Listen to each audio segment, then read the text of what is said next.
ಮೊದಲ ಹಂತದಲ್ಲಿ ನಾವು ರಾಜಕೀಯ ಪ್ರಜಾಪ್ರಭುತ್ವದಲ್ಲಿರುವಂತಹ ಸ್ತಂಭಗಳ ಬಗ್ಗೆ ಪರಿಚಯ ಕೊಟ್ವಿ. ಹಾಗೆಯೇ ಒಂದು ಕಮ್ಯುನಿಕೇಷನ್ ಅನ್ನೋದು, ಮತ್ತು ನಿನ್ನೆ ನಗರದಲ್ಲಿ ನಡೆಯುವಂತಹ ಪರಿಸ್ಥಿತಿಗಳು ಹೇಗಿರುತ್ತೆ, competitive federalism and competitive interests ಅನ್ನೋದ್ರ ಬಗ್ಗೆ ಪರಿಚಯ ಕೊಟ್ವಿ.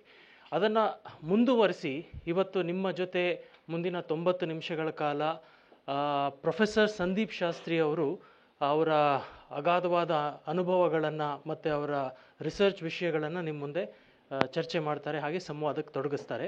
ಅವರು ಪ್ರಜಾಪ್ರಭುತ್ವದ ಸ್ಥಿತಿ ಮತ್ತು ಇವತ್ತಿನ ರಾಜಕೀಯದ ಸ್ಟೇಟಸ್, ಹಾಗೆಯೇ ಅದರಲ್ಲಿ ರಾಜಕೀಯ ಪಕ್ಷಗಳ ಪಾತ್ರ ಏನು, ಅಂದರೆ ಪ್ರಜಾಪ್ರಭುತ್ವದಲ್ಲಿ ರಾಜಕೀಯ ಪಕ್ಷಗಳು ಒಂದು ಮೂಲಭೂತ ಆಧಾರ ಆಗುತ್ತೆ, ಅದರ ಪಾತ್ರ ಏನು ಅನ್ನೋದರ ಬಗ್ಗೆ ಅವರ ವಿಷಯಗಳನ್ನು ಹಂಚಿಕೊಂಡು ಇದು ಮಾಡ್ತಾರೆ. I request Professor Sandeep Shastri sir to join on the dais. Along with that, a brief introduction. Professor Sandeep Shastri is a vast, well-known, experienced social scientist. Now, ಆ ಪದ ಯೂಸ್ ಮಾಡ್ತೀನಿ, ಸೋಷಿಯಲ್ ಸೈಂಟಿಸ್ಟ್ ಅಂತ ಹೇಳಿ. ಅವರನ್ನು ಅವರು academician ಅಂತ ಕರೆಯೋದಕ್ಕೆ ಇಷ್ಟಪಟ್ಕೋತಾರೆ. ಹಾಗೆಯೇ ಇವತ್ತಿನ ಕರೆಂಟ್ ಪರಿಸ್ಥಿತಿಯಲ್ಲಿ ಅವರು ನಿರ್ದೇಶಕರಾಗಿ ನಿಟ್ಟೆ ಇನ್ಸ್ಟಿಟ್ಯೂಷನಿನ ಸಂಸ್ಥೆಯಲ್ಲಿ ತೊಡಗಿಸ್ಕೊಂಡಿದ್ದಾರೆ. ಹಾಗೆ ಹಲವು ಸಂಸ್ಥೆಗಳು, ಲೋಕನೀತಿ ಅನ್ನುವಂಥ ಸಂಸ್ಥೆಯನ್ನು ಪ್ರತಿಪಾದಿಸಿ ನಡೆಸ್ತಾ ಇರುವಂತಹ ಮೆಂಬರ್ ಆಗ್ತಾರೆ. I welcome professor to take over. Thank you.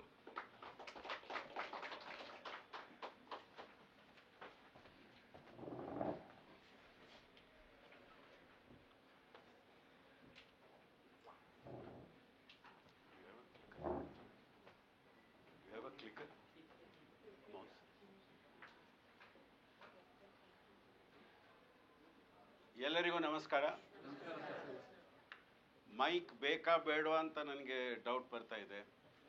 Because ಯೂನಿವರ್ಸಿಟಿಯಲ್ಲಿ ನಾನು ಕ್ಲಾಸ್ ತಗೊಳ್ಳುವಾಗ ವಿದ್ಯಾರ್ಥಿಗಳು ಹೇಳ್ತಾ ಇದ್ರು ದಟ್ ಬಸ್ಸಲ್ಲಿ ಇಳಿವಾಗಲೇ ನಿಮ್ಮ ಧ್ವನಿ ಬಸ್ಸಲ್ಲಿಯೇ ಕೇಳ್ತಾ ಇದೆ ಅಂತ. ಸೊ ಮೈಕ್ ಅಗತ್ಯ ಇಲ್ಲ ಅಂತ ನನಗೆ ಅನಿಸ್ತದೆ. ಎರಡು ಭಾಷೆ ಉಪಯೋಗ ಮಾಡಿದರೆ ಸರಿಯಾ, ಇಂಗ್ಲೀಷಲ್ಲಿ ಮಾತ್ರ ಮಾತಾಡಬೇಕಾ?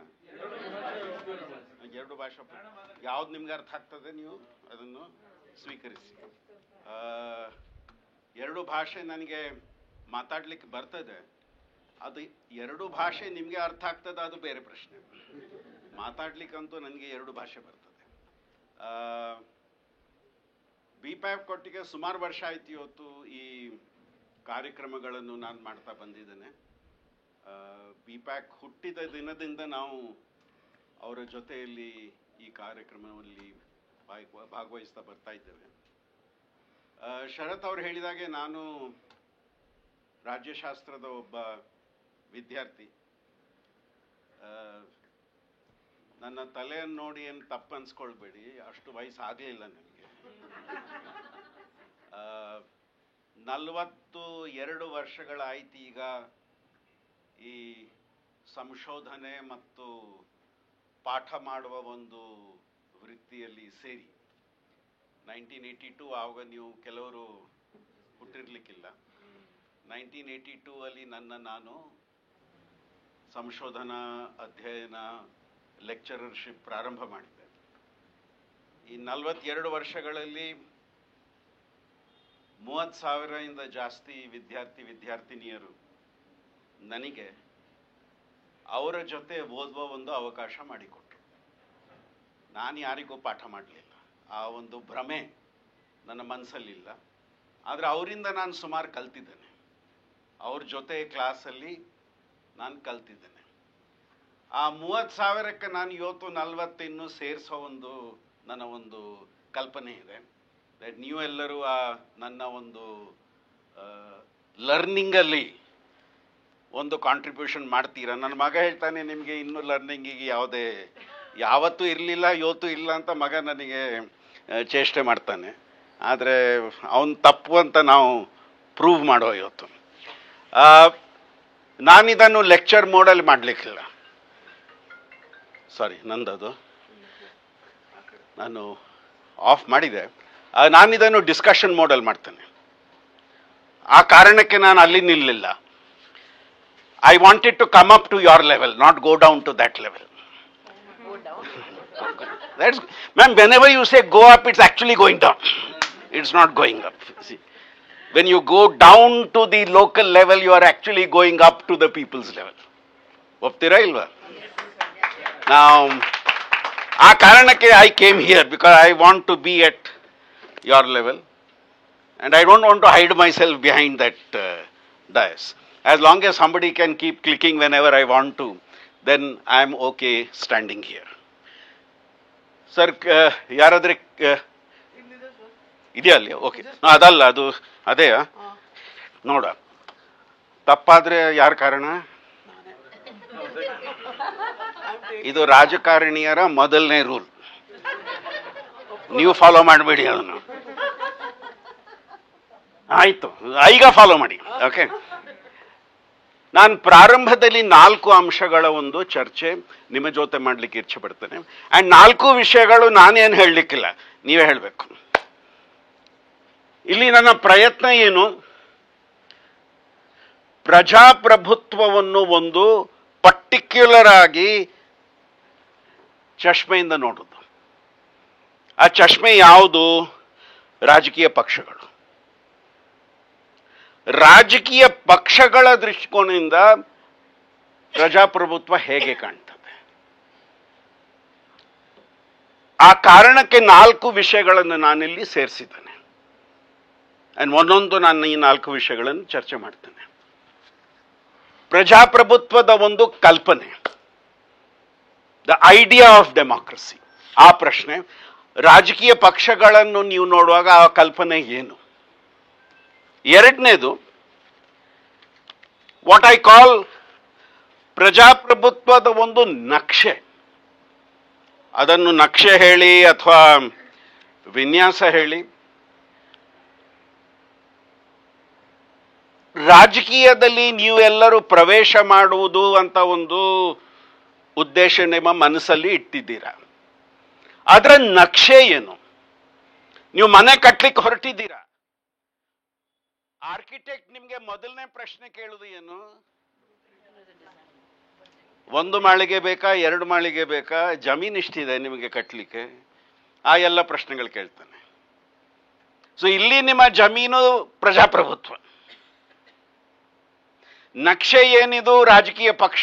ಅದರಲ್ಲಿ ಒಂದು ಸಣ್ಣ ಸ್ಥಾನ ಹುಡುಕುವ ಒಂದು ಪ್ರಯತ್ನ ನಾವು ಮಾಡ್ತಾ ಇದ್ದೇವೆ. ಸೊ ನಕ್ಷೆ, ದ ಡಿಸೈನ್. ಮೂರನೇದು ಫಲಿತಾಂಶ, ಉದ್ದೇಶ ಏನು, ಔಟ್ಕಮ್ ಏನು. ಅಂಡ್ ಕೊನೆಯದು ಅಲ್ಲಿ ಸವಾಲುಗಳು ಯಾವುದು. ಈ 4 ಪ್ರಶ್ನೆಗಳಿಗೆ ನಾವು ಸೂಕ್ತ ಉತ್ತರ ಕೊಟ್ರೆ ನಾವು ಸ್ಥಿರ ಜಾಮೀನ್ ಮೇಲೆ ನಿಲ್ತಾ ಇದ್ದೇವೆ. ಇಲ್ಲಾದ್ರೆ ಅದು ಕ್ಷಣ ಕ್ಷಣಕ್ಕೆ ಹಲ್ಲಾಡ್ತಾ ಹೋಗ್ತದೆ. ಕಾರಣ ನಮ್ಗೆ ಗೊತ್ತಿಲ್ಲ ಯಾಕೆ ನಿಂತಿದ್ದೇವೆ ಅಲ್ಲಿ, ಯಾಕೆ ಹಲ್ಲಾಡ್ತದೆ, ನಾವು ಯಾಕೆ ಅಲ್ಲಿ ಇಲ್ಲಿ ಬಂದಿದ್ದೇವೆ, ಆ ಪ್ರಶ್ನೆ. ಸೊ ಮೊದಲನೇದು ದಿ ಐಡಿಯಾ ಆಫ್ ಡೆಮಾಕ್ರಸಿ, ಕಲ್ಪನೆ. ನಿಮ್ಮ ಮನಸ್ಸಲ್ಲಿ ಏನಿದೆ ಮ್ಯಾಮ್ ಆ ಕಲ್ಪನೆ? ಪ್ರಜಾಪ್ರಭುತ್ವದ ಒಂದು ಕಲ್ಪನೆ, ಸ್ವಾತಂತ್ರ್ಯ, ಅದು ಬಿಟ್ರೆ ಪಾರದರ್ಶಕತೆ, ಸಮಾನತೆ, ಜನರಿಂದ ಒಂದು ಪ್ರಜೆಗೆ ಬದಲಾವಣೆ. ಹೌದಲ್ವಾ? ಜನರು ಪ್ರಜೆ, ಅವರ ಒಂದು ಭಾಗದಾರಿಕೆ. People to citizen to participation.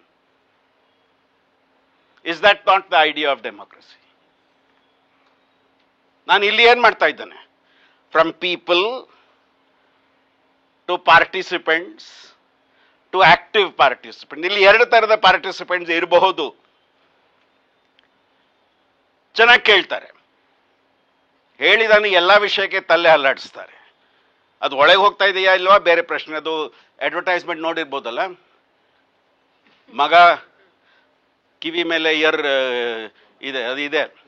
ತಾಯಿ ತಂದೆ ತಂದೆ ಇರಬೇಕು, ಬೈಯುವುದು ತಂದೆ ಮಾತ್ರ. ಬೈಯುವುದಂದ್ರೆ ಅಗತ್ಯ ಇಲ್ಲದಕ್ಕೆ ಬೈಯುವುದು, ಅದು ತಂದೆ ಮಾತ್ರ. ಸೊ ತಂದೆ ಮಗನಿಗೆ ಬೈತಾ ಇದ್ದಾರೆ. ಮಗ ಏನ್ ಮಾಡ್ತಾ ಇದ್ದಾನೆ? ಜೋರಾಗಿ ತಲೆ ಅಲ್ಲಾಡ್ಸ್ತಾ ಇದ್ದಾನೆ. ಸೊ ತಂದೆ ಏನು ಅನಿಸ್ತಾನೆ? ಮಾಡಿದಿರಲ್ಲ ಮನೆಯಲ್ಲಿ 10 ವರ್ಷ ಮೊದಲು. ತಂದೆಗೆ ಅನಿಸ್ತದೆ, ಅವನು ಕೇಳ್ತಾ ಇದ್ದಾನೆ. ಬಟ್ ಏನ್ ಕೇಳ್ತಾ ಇದ್ದಾನೆ? ಸೊ ಕೆಲವು participants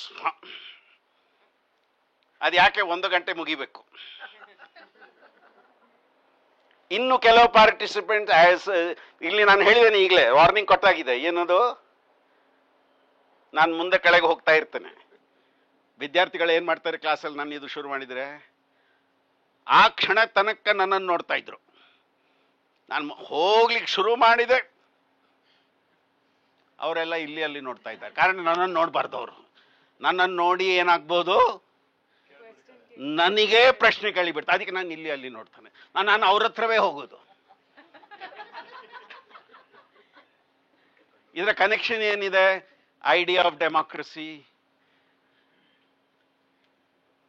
As those entering political participation, are we expecting from the other side equal participation? ಅದು ನಾನು ಮತ್ತೆ ಅವರು, ನಾವೆಲ್ಲರೂ. Is it we versus they or is it us? ನೋಡಿ, ಸಮಸ್ಯೆ ಇಲ್ಲಿಯೇ ಶುರು ಆಗ್ತದೆ. ನಾನು ರಾಜಕಾರಣಿ, ನೀವು ತಪ್ಪಾಗಿ ನನ್ನ ಮಾತನ್ನು ನಂಬುವವರು. ಅಲ್ಲಿಯೇ ಶುರು ಆಯ್ತದು. We and they. The idea of democracy, I would argue, is about us. The second point, ಪ್ರಜಾಪ್ರಭುತ್ವದ ನಕ್ಷೆ, ಪ್ರಜಾಪ್ರಭುತ್ವದ ಒಂದು ವಿನ್ಯಾಸ. Sir, what is that? What is the design of democracy for you?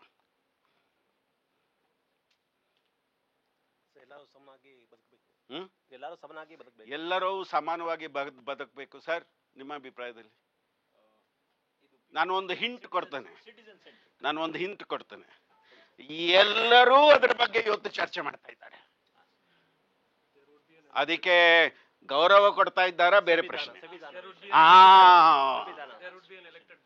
Elected body on the basis of A constitution.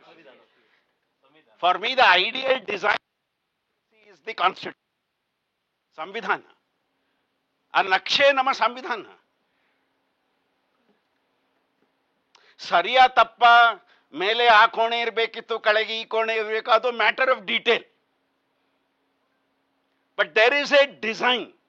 ಆ constitution has a design. ಎಲ್ಲರೂ ಅದರ ಬಗ್ಗೆ ಮಾತಾಡ್ತಾ ಇದ್ದಾರೆ.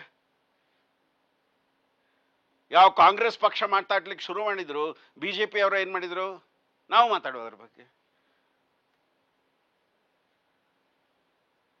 ನಾನು ಅದಕ್ಕೆ 42 ವರ್ಷಗಳಲ್ಲಿ ಹಿಂದಿನ ವರ್ಷ ನನ್ನ ಸ್ಟೂಡೆಂಟ್ ನಂಗೆ ನನ್ನ ಆರ್ಟಿಕಲ್ ಓದಿ ಒಂದು ಪ್ರಶ್ನೆ ಕೇಳಿದ್ರು. ಸರ್, ಆರ್ಟಿಕಲ್ ತುಂಬಾ ಚೆನ್ನಾಗಿತ್ತು. I said thank you. ಆದರೆ ಒಂದು ಸಮಸ್ಯೆ ಇದೆ ಸರ್. ಏನು ಸಮಸ್ಯೆ ಅದು? ನೀವು ಯಾವ ಪಕ್ಷವನ್ನು ಸಮರ್ಥಿಸ್ತೀರಾ ಅದು ಗೊತ್ತಾಗ್ತಾ ಇಲ್ಲ ಇದರಲ್ಲಿ. ಐ ಸೆಡ್ ಒಳ್ಳೇದಾಯ್ತು. ಅದು ನಂದು ಇವತ್ತು ಹಿಂದಿನ 10 ವರ್ಷದಲ್ಲಿ ಸೋಷಿಯಲ್ ಮೀಡಿಯಾದಲ್ಲಿ, ನ್ಯೂಸ್ ಪೇಪರಲ್ಲಿ 500ರಿಂದ ಜಾಸ್ತಿ ಆರ್ಟಿಕಲ್ಸ್ ಬಂದಿರಬೇಕು. ಬಟ್ 500 ಆರ್ಟಿಕಲ್ಸ್ ಓದಿ ನನ್ನ ವಿದ್ಯಾರ್ಥಿನಿಯರು ಏನು ಹೇಳ್ತಾರೆ? ಸರ್, ಯಾವ ಪಾರ್ಟಿ ಸಪೋರ್ಟ್ ಮಾಡ್ತೀರಾ ಗೊತ್ತಾಗ್ತಾ ಇಲ್ಲ. ಒಬ್ಬ ರಾಜ್ಯಶಾಸ್ತ್ರದ ವಿದ್ಯಾರ್ಥಿಯಾಗಿ ಹಾಗೆ ಉಳಿಬೇಕು ನಾನು. ಸೊ ಅದಕ್ಕೆ ನಾನು ಒಂದು ಕಡೆ ಯಾವ ಪಕ್ಷದ ಉದಾಹರಣೆ ತಗೊಂಡೆ? ಕಾಂಗ್ರೆಸ್ ಇದು. ಇನ್ನೊಂದು ಕಡೆ ಬಿಜೆಪಿದು. ಇಬ್ರು ಏನ್ ಹೇಳ್ತಾರೆ? ಸಂವಿಧಾನವೇ ಮುಖ್ಯ ನಮಗೆ. ಅದರ ಒಂದು ಇಂಟರ್ಪ್ರಿಟೇಷನ್ ಬೇರೆ ಇರ್ಬೋದು. ಒಬ್ರು ಸಂವಿಧಾನ ಹತ್ಯೆ ದಿನ ಬಗ್ಗೆ ಮಾತಾಡ್ಬೋದು, ಇನ್ನೊಬ್ರು ರಾಜ್ಯಪಾಲರ ಹತ್ಯೆ ದಿನ ಮಾತಾಡ್ಬೋದು. Because today are governors following the constitution, and is that a violation of the constitution? So who is violating the constitution? Who all are violating the constitution? That's the question we have to ask. The plan and its implementation. ಮೂರನೇದು, what would you say about the third point? Outcome.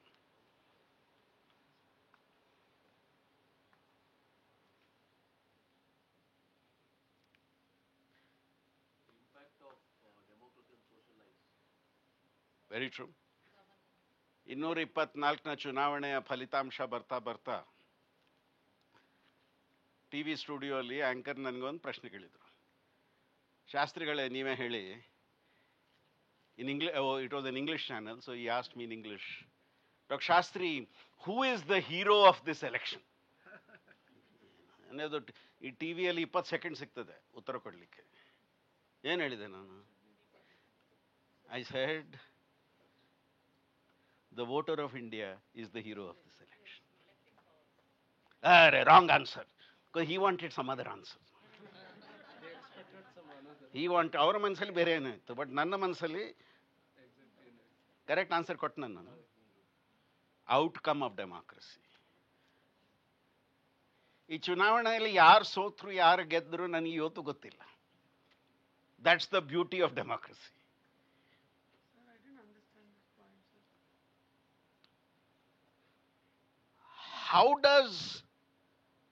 How does democracy reflect? How do you see the working of democracy? Outcome. Now, everything has an outcome. Did you cook breakfast at home today? Or somebody cooked it for you, luckily? The cook cooked it for you. The cook saw you eating it. Did she or he understand by the way you were eating it whether it was good or bad? Now that's the outcome of her cooking. So the implementation of the programs and How do you see democracy in practice?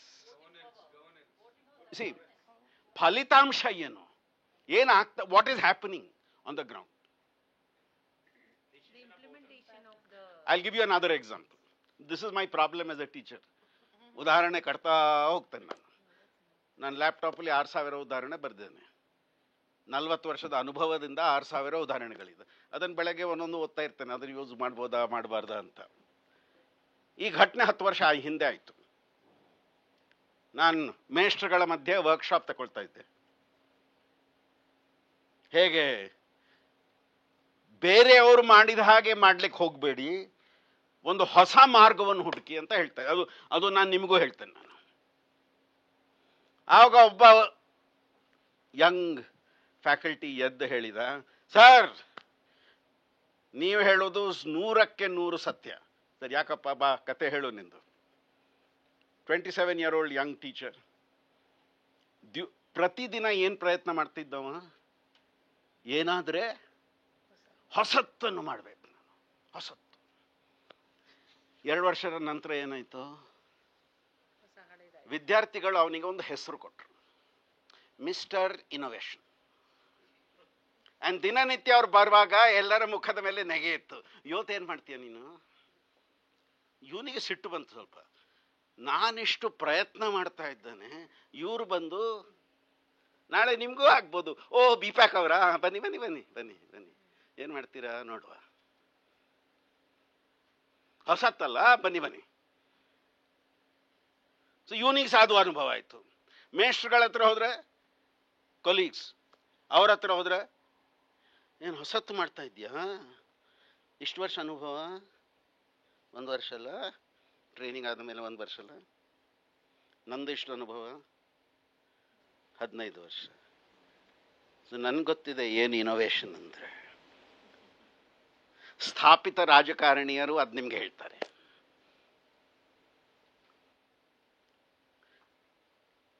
ಪ್ರಿನ್ಸಿಪಾಲಿಗೆ ಅವರ ಬಗ್ಗೆ ಗೊತ್ತೇ ಇರಲಿಲ್ಲ. ಹೇಗೆ ಪಕ್ಷದ ಮುಖಂಡರ ಬಗ್ಗೆ ನಿಮಗೆ ಗೊತ್ತೇ ಇರಲಿಕ್ಕಿಲ್ಲ ಯಾರು ನೀವು ಅಂತ. ಯಾಕೆ? ನೀವೇನು ಸಮಸ್ಯೆ ಕ್ರಿಯೇಟ್ ಮಾಡಲಿಲ್ಲ. ಪ್ರಾಂಶುಪಾಲರ ಹತ್ರ ಯಾರನ್ನು ಕಳಿಸ್ತಾರೀರ ನೀವು? ನಿಮ್ಮ ಕ್ಲಾಸಲ್ಲಿ ಎಲ್ಲರೂ ಪಾಸ್ ಆಗಲಿಲ್ಲ ಅಂದರೆ ಅವ್ರು ಕರೀತಾರೆ. ಇಲ್ಲಾಂದರೆ ನೀವು ಒಳ್ಳೇದು ಮಾಡ್ತಾ ಇದ್ದೀರಲ್ಲ, ಸರಿ, ಅದೇ ನಿಮ್ಮ ಕೆಲಸ, ಸಂಬಳ ಕೊಡ್ತಾ ಇರೋದು ಅದಕ್ಕೆ. ಸೊ ಇಲ್ಲಿ ನೋಡಿ ಪರಿಸ್ಥಿತಿ ನೋಡಿ ಅವ್ರದ್ದು, ಯಾವ್ದು ನಿಮ್ಮದು ಆಗ್ಬೋದು. ಮಕ್ಕಳು ತಮಾಷೆ ಮಾಡ್ತಾರೆ, ಪ್ರಜೆ ತಮಾಷೆ ಮಾಡ್ತಾರೆ, ಕೊಲೀಗ್ಸ್ ಯಾಕೆ ಮಾಡ್ತಾ ಇದ್ದೀರಾ ಕೇಳ್ತಾರೆ. ಬೇರೆ ರಾಜಕಾರಣಿಯರು ಯಾಕೆ ಮಾಡ್ತಾ ಇದ್ದೀರಾ ಕೇಳ್ತಾ ಇದ್ದಾರೆ. ಮುಖಂಡರು ಅವರು ನೀವು ಇದ್ದೀರಾ ಅಂತೂ ಗೊತ್ತಿಲ್ಲ ಅವರಿಗೆ.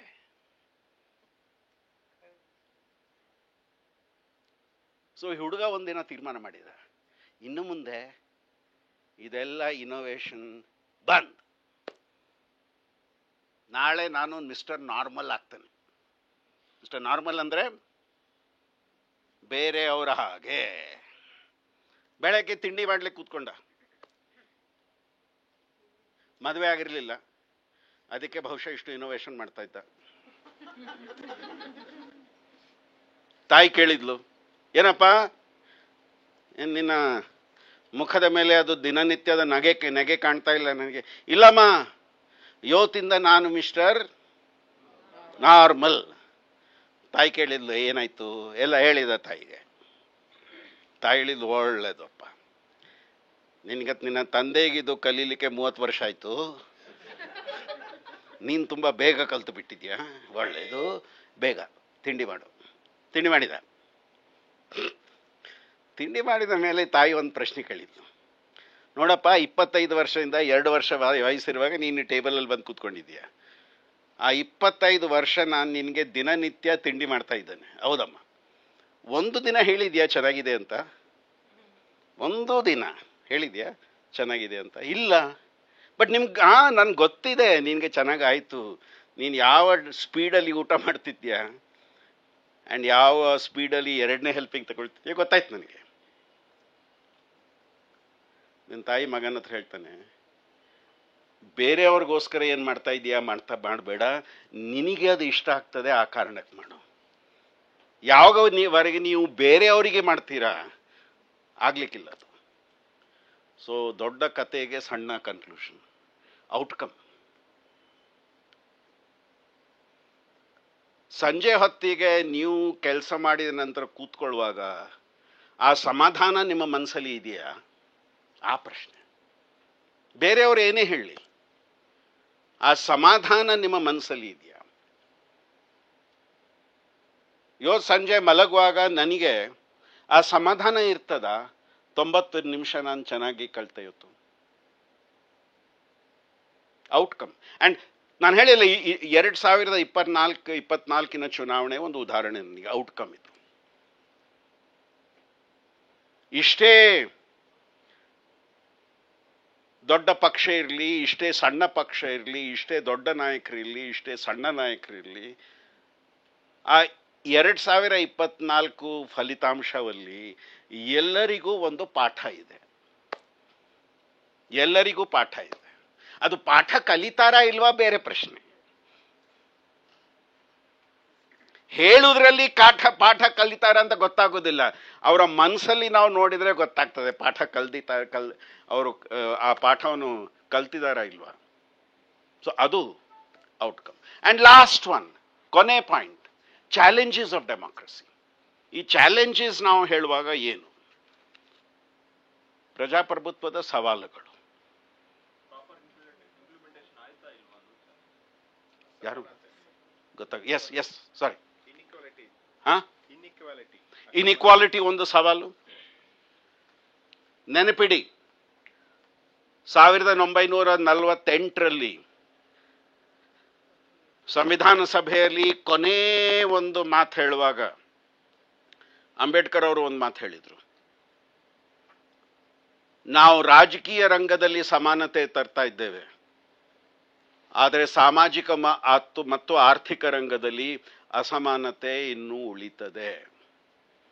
ಯಾವಾಗವರೆಗೆ ಸಾಮಾಜಿಕ ಮತ್ತು ಆರ್ಥಿಕ ಅಸಮಾನತೆಯನ್ನು ನಾವು ಸಮಾನತೆಯಾಗಿ ಪರಿವರ್ತನೆ ಮಾಡುವುದಿಲ್ವಾ, ಯಾರು ಆ ಅಸಮಾನತೆಗೆ ಅನ್ಯಾಯ ಫೇಸ್ ಮಾಡ್ತಾ ಇದ್ದಾರೆ ಅವರು ನಿಮ್ಮ ರಾಜಕೀಯ ಸಮಾನತೆಯನ್ನು ಸಹ ಸ್ಮ್ಯಾಶ್ ಮಾಡಿಬಿಡ್ತಾರೆ.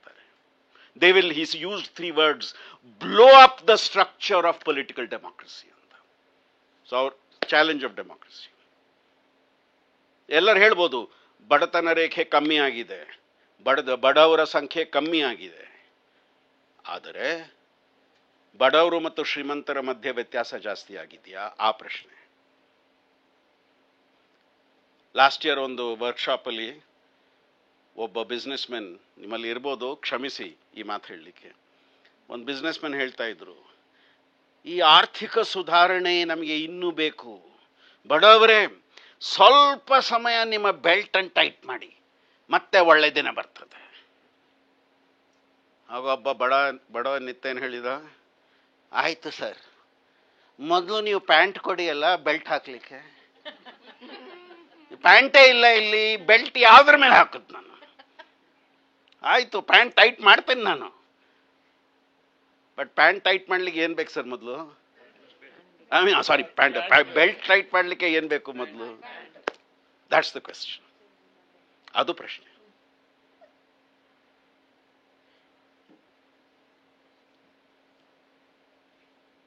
ನಾನು 2 ಪ್ರಶ್ನೆ ಕೇಳ್ತೇನೆ, ಅಂಡ್ ಆವಾಗ ನೀವು where you stand will be decided by where you sit. In politics, where you stand decided by where you sit. Congress ಪಕ್ಷದ ಸಂಖ್ಯೆ 3 ಪಾಲು ಏರಿತ್ತು ಈ ಚುನಾವಣೆಯಲ್ಲಿ. ಆ ಕಾರಣಕ್ಕೆ ಅವ್ರು ಗೆದ್ದರ ಅಂತ ಹೇಳ್ಬೋದಾ? 2ನೇ ಪ್ರಶ್ನೆ, ಬಿಜೆಪಿ ಸಂಖ್ಯೆ 60 ಸ್ಥಾನಗಳು ಬಿತ್ತು, ಆದರೆ NDAಗೆ ಬಹುಮತ ಸಿಕ್ಕಿತ್ತು, ಅದಕ್ಕೆ ಅವ್ರು ಗೆದ್ದರ? 2 ಪ್ರಶ್ನೆ ಕೇಳ್ತೀನಿ. ಯಾರು ಗೆದ್ದರು? ನಿಮ್ಮ ರಾಜಕೀಯ ಟೊಪ್ಪಿಯನ್ನು ಸೈಡಲ್ಲಿಟ್ಟು ಈ ಪ್ರಶ್ನೆ ಕೇಳಿ. ನಿಮ್ದು ಏನಾದ್ರೆ ಪಕ್ಷಕ್ಕೆ ಸಪೋರ್ಟ್ ಇದ್ದರೆ ಆ ಸಪೋರ್ಟ್ ಅನ್ನು ಸ್ವಲ್ಪ 5 ನಿಮಿಷ ಸೈಡಲ್ಲಿಟ್ಟು ಈ ಪ್ರಶ್ನೆಗೆ ಉತ್ತರ ಕೊಡಿ. ಅದು ನನ್ನ ಉತ್ತರ ಕೊಡಬೇಡಿ. ಈಗ ಪ್ರಜೆಗಳು ಗೆದ್ರು, ಅದು ನನ್ನ ಉತ್ತರ. ನೀವು ನಂಗೆ ಹೇಳಿ, ಯಾರು ಗೆದ್ದರು? ನಾನು 2 ಚಾಯ್ಸ್ ಕೊಡ್ತಾ ಇದ್ದೇನೆ ಅಷ್ಟೇ. ಯಾರು ಗೆದ್ದರು? This for me that's the challenge of democracy. ಇಬ್ಬರು ಹೇಳ್ತಾ ಇದ್ದಾರೆ ನಾವು ಗೆದ್ದರೆ, ಇಬ್ರು ಏನ್ ಹೇಳ್ತಾ ಇದ್ದಾರೆ? ನಾವು ಗೆದ್ದೇವೆ. ಇಬ್ರು ಸೋತರ. ಬಟ್ ಇಬ್ಬರಲ್ಲಿ ಯಾರಾದ್ರೂ ಒಬ್ರು ಹೇಳಲಿಕ್ಕೆ ತಯಾರಿದ್ದಾರ? ಇಬ್ಬರಲ್ಲಿ ಯಾರಾದ್ರೂ ಒಬ್ರು ಅದು ಹೇಳಲಿಕ್ಕೆ ತಯಾರಿದ್ದಾರ? Sorry, but before this election who talked about NDA? Was it notional? NDA ಸಹ ಇದೆ, ಹೌದು, ಇದೆ. ಈಗ suddenly everything is about NDA. Everyone got a pinch. Sorry? Everyone got a pinch. No. They have to work. Why am I telling you this? One minor victory somewhere is not a victory. A minor defeat somewhere need not be a defeat. Now this is something, as B-Clip participants of this batch, you need to understand. ಇದು ಹೇಳ್ತಾರೆ ಎಲ್ಲರೂ, victory and defeat is part of the process. But how many actually implement it?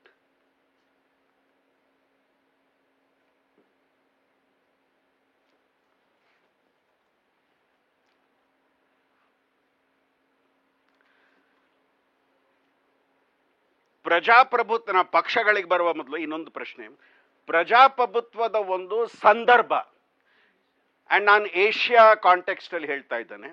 ಈ power point ನಿಮಗೆ ಶರತ್ ಎಲ್ಲರಿಗೂ ಕೊಡ್ತಾರೆ, so ಇದು photograph ತೆಗಿಯುವ ಇಲ್ಲಾಂದ್ರೆ ನೋಟ್ ಡೌನ್ ಮಾಡುವ ಅಗತ್ಯ ಇಲ್ಲ, ಅದು ಪೂರ್ತಿ ನಿಮಗೆ ಬರ್ತದೆ. ಅದು ಬಿಕಾಸ್ ಅದನ್ನು ನೀವು ಫೋಟೋಗ್ರಾಫ್ ಮಾಡ್ತಾ ಹೋದರೆ ಇಲ್ಲಿ ಸಂವಾದ ನನ್ನ ಮತ್ತೆ ನಿಮ್ಮ ಮಧ್ಯೆ ಇರಲಿಕ್ಕಿಲ್ಲ, ಅದು ನಿಮ್ಮ ಮತ್ತೆ ನನ್ನ ಪವರ್ ಪಾಯಿಂಟ್ ಮಧ್ಯೆ ಇರ್ತದೆ. ಒಬ್ರು ಅನಾಲಿಸಿಸ್ ಮಾಡಿ, ನಂದಲ್ಲ, ಬೇರೆಯವ್ರ ಲೆಕ್ಚರಿಗೆ, ಹೇಗಾಯ್ತು ಲೆಕ್ಚರ್? ತುಂಬಾ ಚೆನ್ನಾಗಿತ್ತು, wonderful lecture by Microsoft power point ಅಂತ ಹೇಳಿದ್ರು ಅವರು. ಸೊ ಯಾರ ಸೆಷನ್ ಚೆನ್ನಾಗಿತ್ತು ಮೇಡಮ್? ಆ ಫೀಡ್ಬ್ಯಾಕ್ ಅಲ್ಲಿ ಅದರ ಅರ್ಥ ಏನು? ಹೌದು, ಅದು ಬೇಡ ನನಗೆ ಇವತ್ತು. ಇಲ್ಲಿ 4 ಪಾಯಿಂಟ್ ಹಾಕಿದ್ದೇನೆ ನಾನು. 4 ಪಾಯಿಂಟ್ ರಾಜಕೀಯಕ್ಕೆ ಪ್ರವೇಶ ಮಾಡುವಾಗ 4 ಪಾಯಿಂಟ್ ಮಹತ್ವದ ಪಾಯಿಂಟ್ಸ್ ಆಗ್ತದೆ. ಮೊದಲನೇ ಪಾಯಿಂಟ್ ಏನು ಸರ್? ಇಲ್ಲಿ ಏನದರ ಅರ್ಥ? ಅದು ನೀವು ನನಗೆ ಅಲ್ಲಿ ಓದಿದ್ದು ಹೇಳಿದ್ದೀರಾ, ಅದರ ಅರ್ಥ ಏನು? ವಾಟ್ ಈಸ್ ಕಂಟೆಕ್ಸ್ಚುಲೈಸ್ ನಿಮ್ಮ ಕಾಂಟೆಕ್ಸ್ಟಲ್ಲಿ? What is contextualising continuity?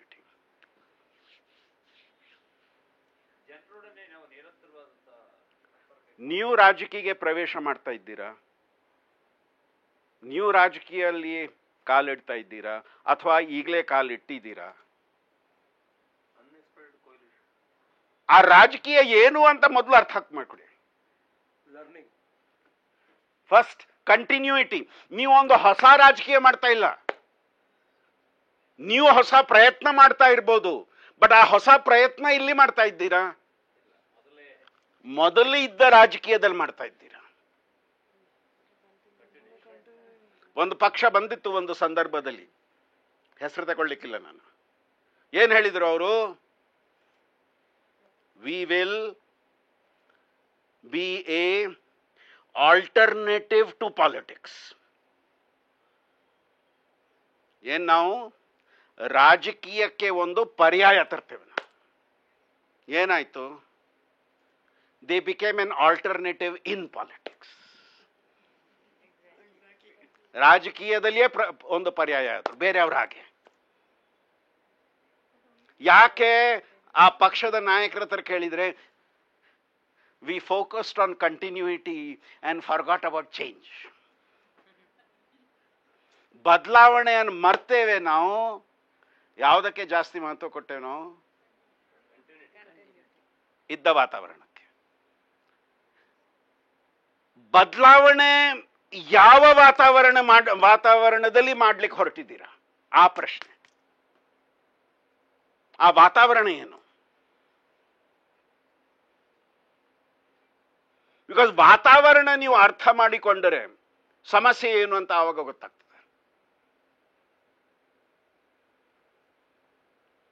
Don't start by saying I'll change the world. Don't start by saying I'll change India. Don't start by saying I'll change Karnataka. Don't start by saying I'll change Tumkur district. Don't start by saying I will change one village in Tumkur district. Don't start by saying that. Start by saying I'll change myself. First.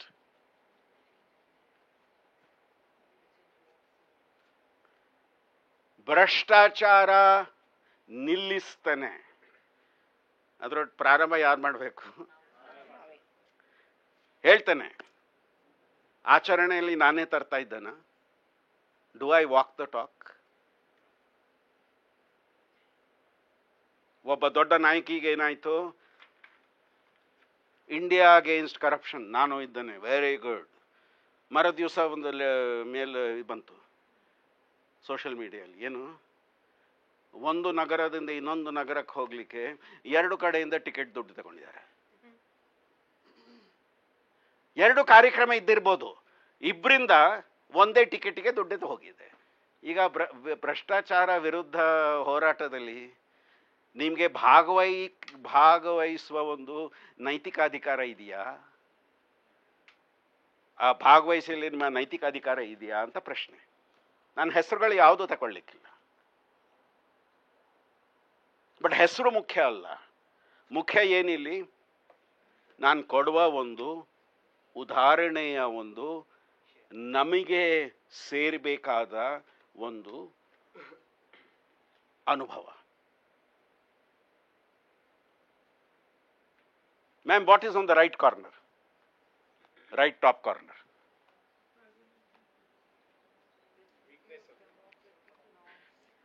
ಫ್ರೆಜಿಲಿಟಿ of democratic norms. ನಿಯಮಗಳ ಒಂದು ದುರ್ಬಲತೆ. ಇದು ನಮ್ಮ ವಾಸ್ತವಿಕ ಪರಿಸ್ಥಿತಿಯ ಒಂದು ಅಂಶ. ಒಪ್ತೀರಾ? ನಿಯಮಗಳ ದುರ್ಬಲತೆ. ಉದಾಹರಣೆ ಕೊಡಿ ನನಗೆ. ಇವತ್ತು ನೀವು ರಾಜಕೀಯ ಪ್ರವೇಶ ಮಾಡ್ಲಿಕ್ಕೆ ಹೊರಟಿದ್ದೀರಾ, ನಿಯಮಗಳಲ್ಲಿ ದುರ್ಬಲತೆ ಏನು?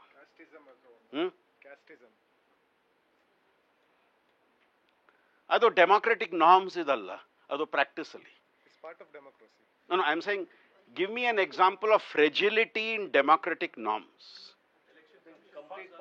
ಕೆಲವರು ಹೇಳ್ಬೋದು ಚುನಾವಣಾ ಆಯೋಗ ಫಂಡ್ಸ್ ದುರ್ಬಲತೆ ಮಾಡ್ಕೊಳ್ಳೋದು, ಮಿಸ್ಯೂಸ್ ಮಾಡ್ಕೊಳ್ಳೋದು. According to their convenience. Sorry Changing according to give me an example, ಉದಾಹರಣೆ ಕೊಡಿ. Changing according to convenience, give me an example of that. Straddling the state governments using the central powers. Yes, like the governor being. When you are at the state level, you say one thing. When you are at the central level, you are saying something. I am not talking about now alone. You look between 2004 and 2009, between 1989 and 2004, same thing happened.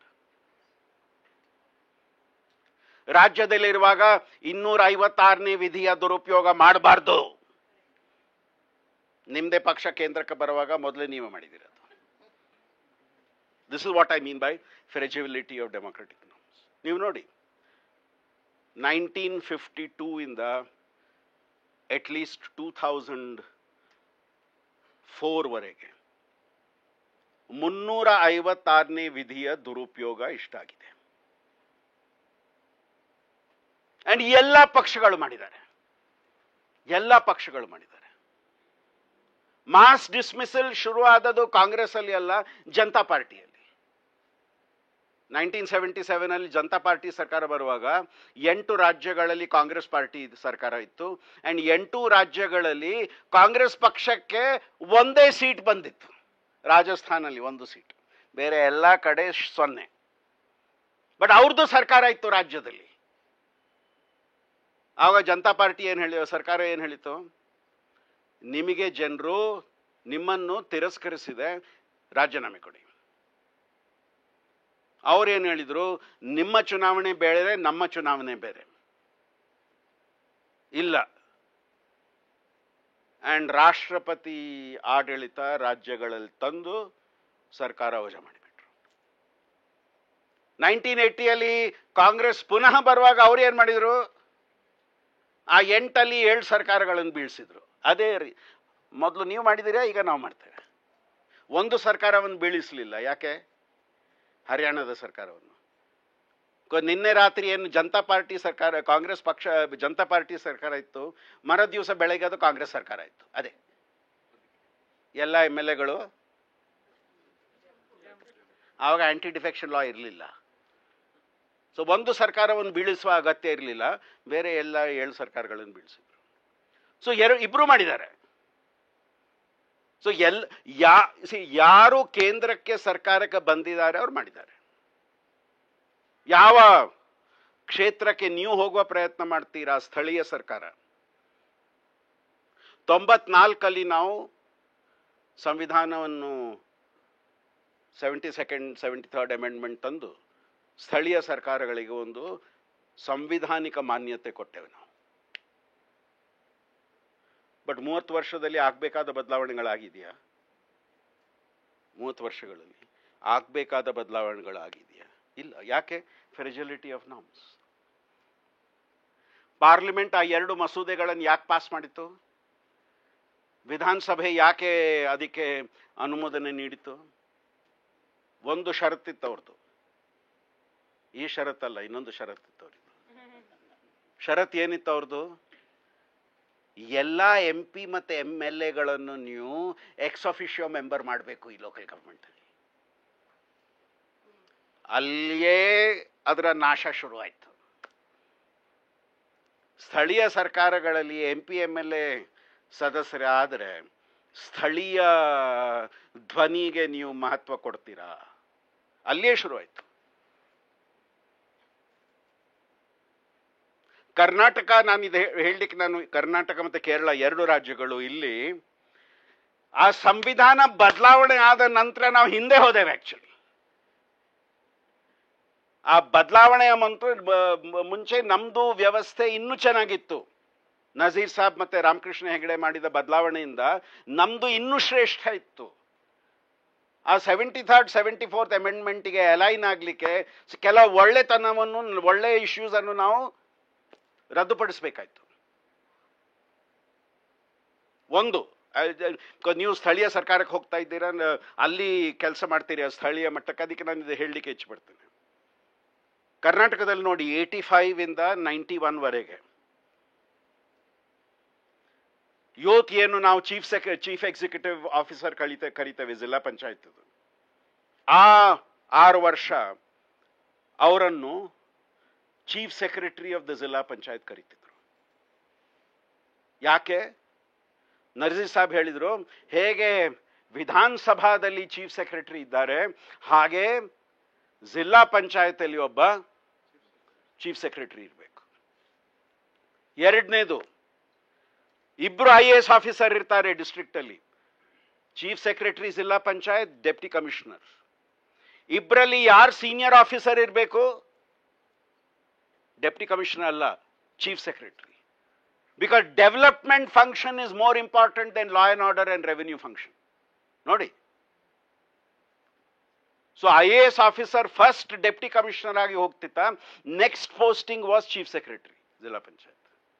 ಈಗ ಏನಾಗಿದೆ? ಉಲ್ಟಾಗಿದೆ. Assistant commissioner ಆದಮೇಲೆ you go first as chief executive officer and then go S deputy commissioner. So ಏನ್ ಹೇಳ್ತಾ ಇದ್ದೀರಾ ನೀವೀಗ? ಇದು 74th amendment ಇಂದ ಆಯ್ತು. ಏನ್ ಹೇಳ್ತಾ ಇದ್ದೀರಾ? Revenue and law and order is more important than development. So doesn't it mean that we are in the fighting mode rather than the development? Yes. Where is there more rush? Outside Deputy Commissioner office or SP office or CEO office or CEO office? ನೋಡಿ, ಎಲ್ಲ ಜಿಲ್ಲಾ headquarters ಅಲ್ಲಿ SP office office ಮುಂದೆ ಜಾಸ್ತಿ ಜನ, next deputy commissioner, next CEO. Exact reverse ನೀವು ಹೇಳಿದಾಗೆ. What function become more important? MLA ಹತ್ರ ಕೇಳಿ, if you have a choice among these 3, who do you want? SP, DC or CEO? ಏನ್ ಹೇಳ್ತಾರೆ? SP. First ಮೂರಲ್ಲಿ ಒಂದೇ ನಾನು ಚೂಸ್ ಮಾಡ್ಬೋದಾದ್ರೆ SP. ಸೊ ನೀವು ಲೋಕಲ್ ಗವರ್ಮೆಂಟಿಗೆ ಹೋಗುವಾಗ understand this particular point, that why do they want these people the ಫ್ರೆಜಿಲಿಟಿ of democratic norms. And ಕೊನೆ point, ಮೂರನೇ point, ಇವತ್ತು DC ಟ್ರಾನ್ಸ್ಫರ್ ಆದ್ರೆ ಏನಾಯ್ತು? ಎಲ್ಲ ಒಳ್ಳೆ ಕೆಲಸ ಅವ್ರು ಮಾಡಿದ್ರು, ಹೊಸಬ್ರು ಏನ್ ಮಾಡ್ತಾರೆ? ಅವ್ರದ್ದೇ ತರ್ತಾರೆ. ಸೊ ನಮ್ಮಲ್ಲಿ ವ್ಯಕ್ತಿ ಮುಖ್ಯ ಆಗಿದ್ದಾನೆ, ವ್ಯವಸ್ಥೆ ಮುಖ್ಯ ಅಲ್ಲ. ವ್ಯಕ್ತಿ ಮುಖ್ಯ, ವ್ಯವಸ್ಥೆ ಅಲ್ಲ. ಶೇಷನ್ ಬದಲಾವಣೆ ತಂದ, ಶೇಷನ್ ಹೋದ ನಂತರ ಸ್ವಲ್ಪ ಕಂಟಿನ್ಯೂ ಆಯಿತು, ಬಟ್ ವ್ಯವಸ್ಥೆಯಲ್ಲಿ ಬದಲಾವಣೆ ಬರಲಿಲ್ಲ. ಅಂಡ್ ದ್ಯಾಟ್ಸ್ ಬಿಕಾಸ್ ಆ ಮೂರನೇ ಪಾಯಿಂಟ್, ಇನ್ಸ್ಟಿಟ್ಯೂಷನಲ್ ನಾರ್ಮ್ಸ್ ವೀಕ್ ಇದೆ. ಅಂಡ್ ಲಾಸ್ಟ್ ಪಾಯಿಂಟ್, ಇದು ಸ್ವಲ್ಪ ಕೆಲವರಿಗೆ ಅನಿಸ್ತದೆ ತುಂಬಾ ಡಿಬೇಟಬಲ್ ಪಾಯಿಂಟ್. ನಾವು 1949 ಇಂದ ಒಂದು ಮಾತು, 847 ಇಂದ ಒಂದು ಮಾತು ಹೇಳ್ತಾ ಬಂದಿದ್ದೇವೆ, unity in diversity, unity in diversity, unity in diversity. ನನಗನ್ಸ್ತದೆ ಆ ಪದವನ್ನು ನಾವು ಇವತ್ತು ಬದಲಾವಣೆ ಮಾಡಬೇಕು. ಯೂನಿಟಿ ಇನ್ ಡೈವರ್ಸಿಟಿ ಅಲ್ಲ, what should we be saying? ವೈವಿಧ್ಯತೆಯ ಮೂಲಕ ನಾವು ಏಕತೆ ಅಂತ ಇರಬೇಕು.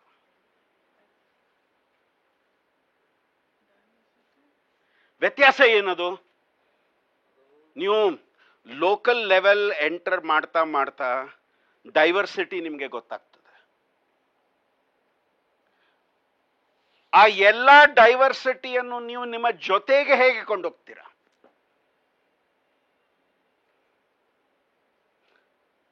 ಯೂನಿಟಿ ಇನ್ ಡೈವರ್ಸಿಟಿ ಅಂದ್ರೆ ಏನು? ಕಿಚನಿಗೆ ಹೋಗಿದ್ದೀರಾ ಸರ್? ಯಾವಾಗಾದ್ರೆ ಹೋಗ್ಲಿಲ್ಲ? ಚಾ ಮಾಡ್ಲಿಕ್ಕೆ ಸತ್ಯ ಹೋಗ್ಲಿ.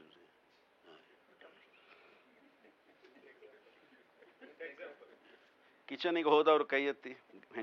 Very good. ಸರ್, ದಾಲ್ ತಯಾರು ಮಾಡಿದ್ದೀರಾ ಯಾವಾಗಾದ್ರೆ? ಸಾರು ಮಾಡಿದ್ದೀರಾ?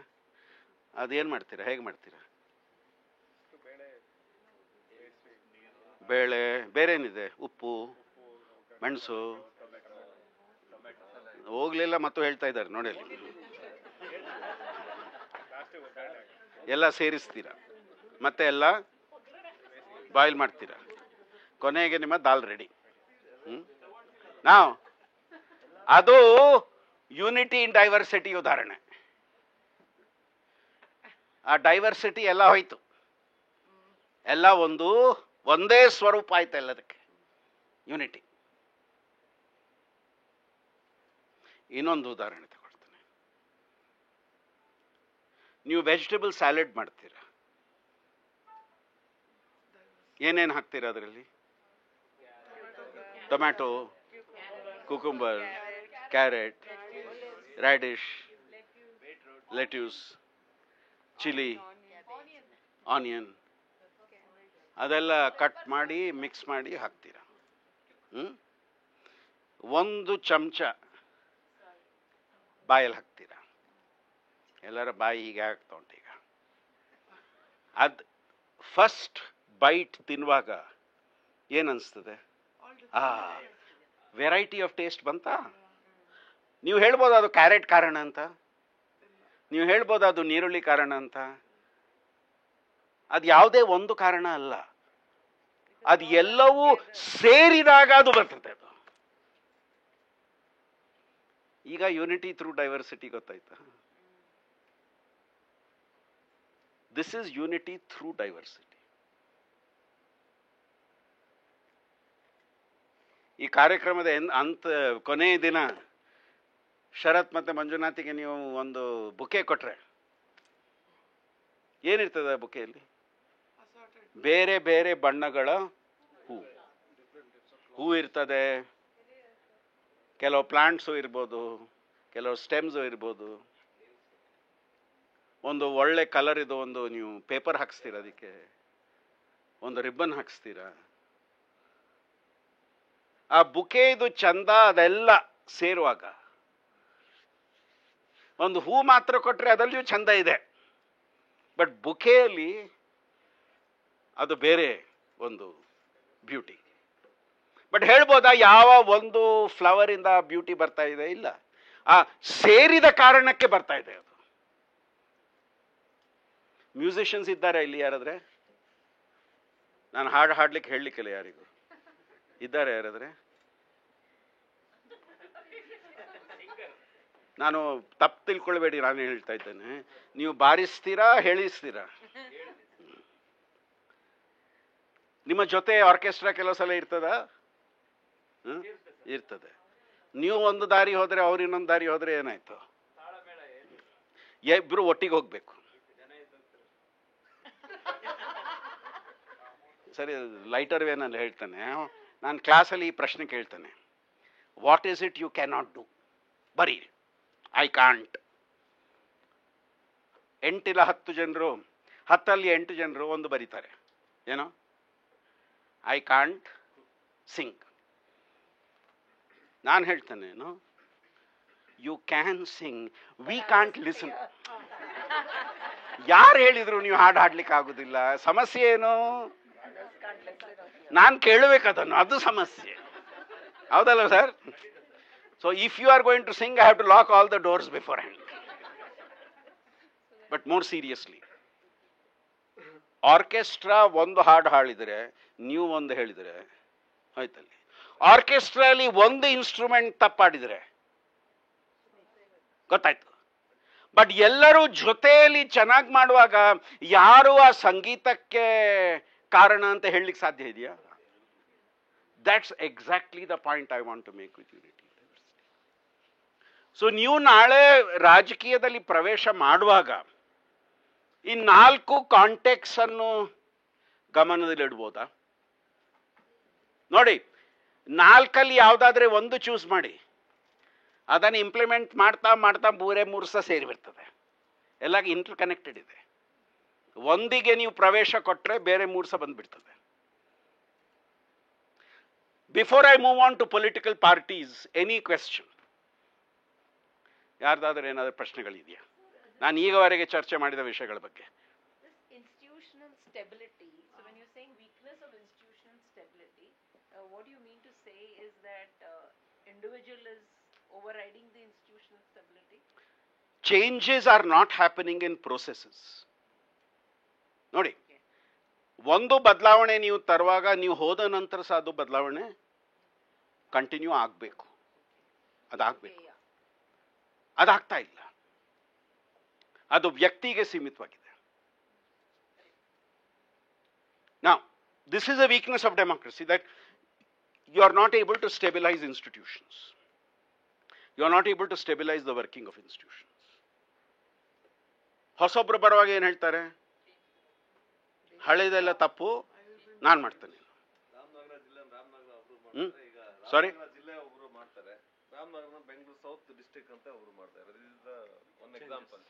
ನಾನು ಒಂದು ಉದಾಹರಣೆ ಕೊಡ್ತೇನೆ.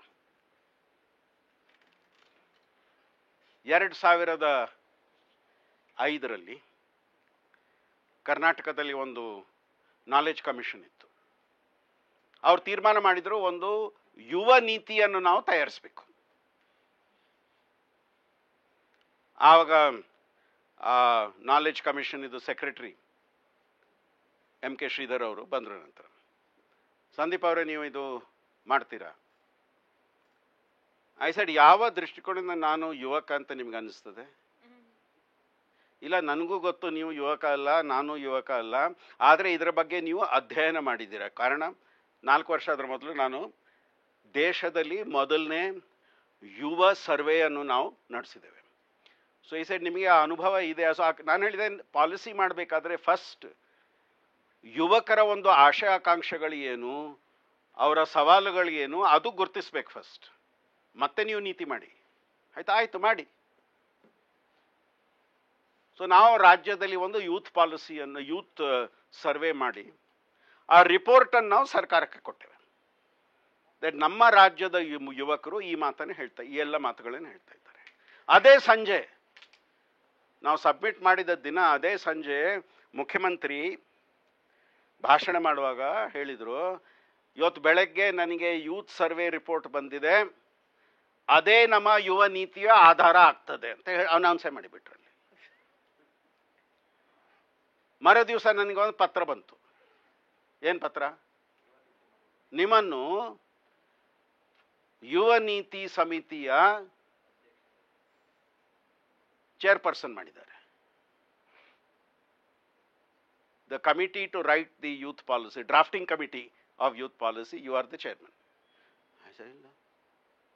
I only wanted to write the youth policy, do the youth study.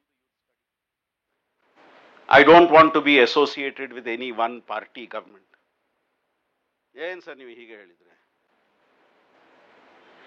Kasturi Rangan ಅವರು ಫೋನ್ ಮಾಡಿದ್ರು. He was chairman of the knowledge commission. ಏನು ಸಂದೀಪ್ ಹೀಗೆ ಹೇಳ್ತಾ ಇದ್ದೀರಾ? I said, do you think I belong to any party? I said, sir, you are there. I am not there. ಮರ ದಿವಸ ಇನ್ನೊಂದು ಪತ್ರ ಬಂತು. 3 ಜನರು ಸೈನ್ ಮಾಡಿದ್ರು ಅದನ್ನು. ವಿಧಾನಸಭೆ ಸ್ಪೀಕರ್, ವಿರೋಧ ಪಕ್ಷ ನಾಯಕ, ಮುಖ್ಯಮಂತ್ರಿ. ಸರ್, ಈಗ ಏನಾದರೂ ಸಮಸ್ಯೆ ಇದೆಯಾ? ಈ 3 ಜನರು ಹೇಳಿದ್ದಾರೆ ನಿಮ್ಮನ್ನು ಮಾಡಬೇಕು ಅಂತ. ನಾನು ಕಂಡೀಷನ್ ಹಾಕಿದೆ, ಯಾರಾದರೆ ಹಸ್ತಕ್ಷೇಪ ಮಾಡಿದರೆ ನಾನು ರಾಜೀನಾಮೆ ಕೊಡ್ತೇನೆ. ಮಾಡಲಿಲ್ಲ ಅವರು ಹಸ್ತಕ್ಷೇಪ. ನೀತಿ ತಯಾರಿಸಿ ಕೊಟ್ಟೇವೆ ನಾವು ಇನ್ನೊಂದು ಮಾಡಿದ್ದೇವೆ, ಫಾಲೋ ಅಪ್ ಆ್ಯಕ್ಷನ್ಸ್ ಹಾಕಿಬಿಟ್ಟೇವೆ. ದಟ್ 1 ವರ್ಷದಲ್ಲಿ ಏನಾಗಬೇಕು, 3 ವರ್ಷದಲ್ಲಿ ಏನಾಗಬೇಕು, 5 ವರ್ಷದಲ್ಲಿ. ಆ್ಯಂಡ್ ಸರ್ಕಾರ ಅದನ್ನು ಓದೋದೇ ಗೆಜೆಟ್ ಮಾಡಿಬಿಟ್ರು ಪೂರ್ತಿ. 1 ವರ್ಷದಲ್ಲಿ ಆ ಚುನಾವಣೆ ಆಯಿತು, ಹೊಸ ಸರ್ಕಾರ ಬಂತು. ಆ್ಯಂಡ್ ಹೊಸ ಯುವ ನೀತಿ ಮಂತ್ರಿ ಹೇಳಿದರು, ಈ ಹಳೆ ಯುವ ನೀತಿ ಆ ಪಕ್ಷ ಮಾಡಿದ್ದಾರೆ, ಸೊ ನಾವು ಅದನ್ನು ಒಪ್ಪಲಿಕ್ಕಿಲ್ಲ. ಪತ್ರಕರ್ತ ನನ್ನ ಹತ್ರ ಕೇಳಿ, ಸರ್ ನಿಮ್ಮ ಅಭಿನಂದನೆ ನನಗೆ ಯಾಕೆ ಕೇಳ್ತಾ ಇದ್ದೀರಾ? 6 ತಿಂಗಳ ನಂತರ ಒಬ್ಬ ಪ್ರಮುಖ ಮಂತ್ರಿ, ಯಾರದರ ಸಮಿತಿಯ ಆಗಿದ್ರು ರಿವ್ಯೂ ಮಾಡಲಿಕ್ಕೆ, ಅವ್ರು ನನ್ನನ್ನು ಕರೆದ್ರು. ಸಂದೀಪ್ ಅವರೇ, ಈ ಪಾಲಿಸಿಯಲ್ಲಿ ಏನು ಸಮಸ್ಯೆ ಇಲ್ಲ. ಆಯ್ತಾ? ಹೌದು, ನನಗೂ ಗೊತ್ತಿತ್ತು, ನಾವು ಸಹ ಇದನ್ನು ಎಕ್ಸೆಪ್ಟ್ ಮಾಡ್ತೇವೆ, ಒಂದು ಶಬ್ದ ಸಹ ಬದಲಾವಣೆ ಮಾಡಲಿಕ್ಕಿಲ್ಲ. ಆಯಿತು, ಮಾಡಿ. ಇನ್ನೊಂದು ಚಿತ್ರ ಹಾಕ್ತೇವೆ ಅಷ್ಟೇ. ಯಾವ ಚಿತ್ರ ಅವರು ಹಾಕಿದ್ದಾರೆ ಅದರ ಜೊತೆ ಇನ್ನೊಂದು ಚಿತ್ರ ಹಾಕ್ತೇವೆ. ನೀವು ಇಷ್ಟು ಬೇಕಾದರೆ ಚಿತ್ರ ಹಾಕಿ, ನನ್ನ ಚಿತ್ರ ಅಂತೂ ಹಾಕಬೇಡಿ. ಆಯಿತು, ಅದು ಕಂಟಿನ್ಯೂ ಆಯಿತು. ವಿವಾದ ಇಲ್ಲದೆ ಕಂಟಿನ್ಯೂ ಆಯಿತು. ಯಾಕೆ ಕಂಟಿನ್ಯೂ ಆಯಿತು? My committee made sure there is no politics in the report we wrote.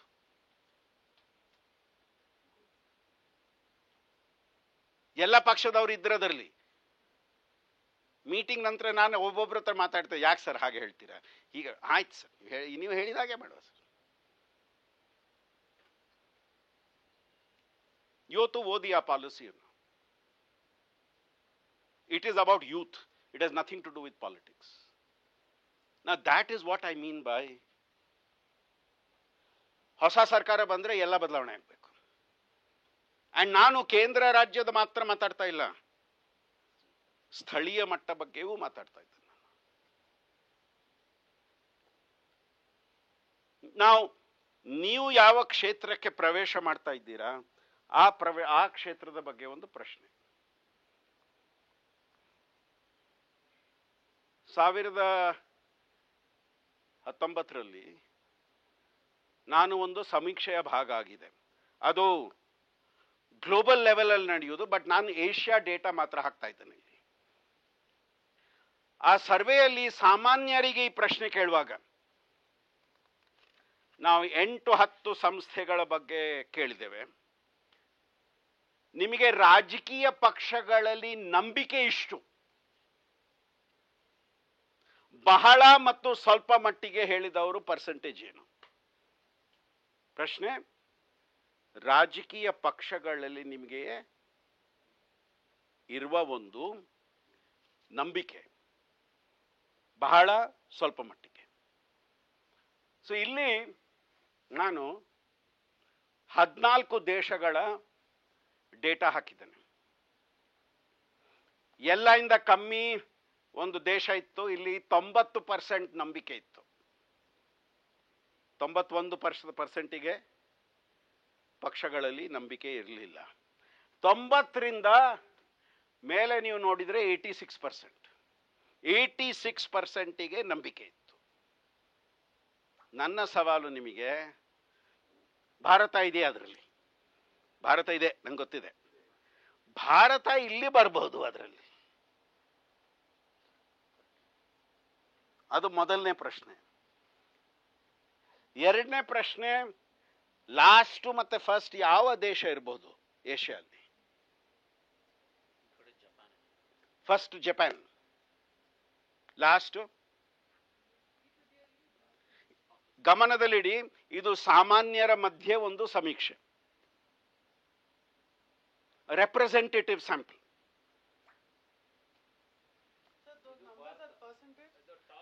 S, numbers or percentages. Percentage ಎಲ್ಲರಿಂದ ಜಾಸ್ತಿ ಭಾರತ, 86%. ಇಬ್ರು ಜಗಳ ಮಾಡಿ, ಇನ್ನು ಅವ್ರು ಹೇಳ್ತಾರೆ ಎಲ್ಲರಿಂದ ಕಮ್ಮಿ, ನೀವು ಹೇಳ್ತಾರೆ ಎಲ್ಲರಿಂದ ಜಾಸ್ತಿ.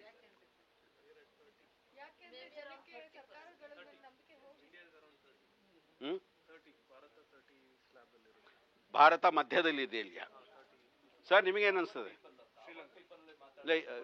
Highest Sri Lanka, lowest and highest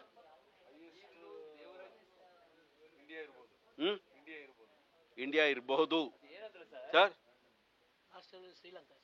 last Sri Lanka, first India sir.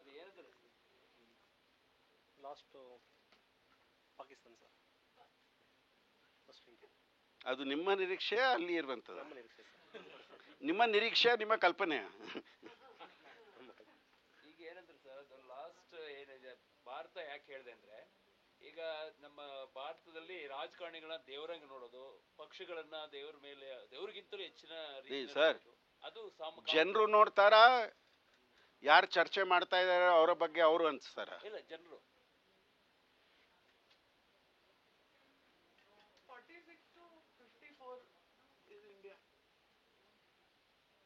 Definitely not the top, I think.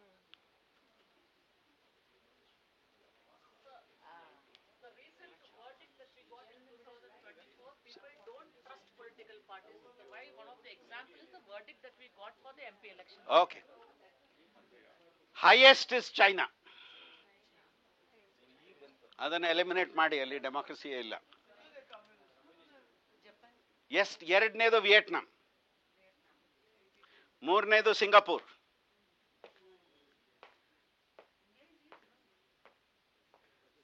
ನಾಲ್ಕನೇದು ಮಲೇಷಿಯಾ, ಐದನೇದು ಪಾಕಿಸ್ತಾನ್, ಆರನೇದು ಇಂಡೋನೇಷ್ಯಾ, 7ನೇದು ಬಾಂಗ್ಲಾದೇಶ್, 8ನೇದು Bharat, Thailand, Philippines, Sri Lanka, Nepal, Mongolia. ಯಾರು ಜಪಾನ್ ಆ ಕಡೆ ಹೇಳಿದ್ದಾರೆ?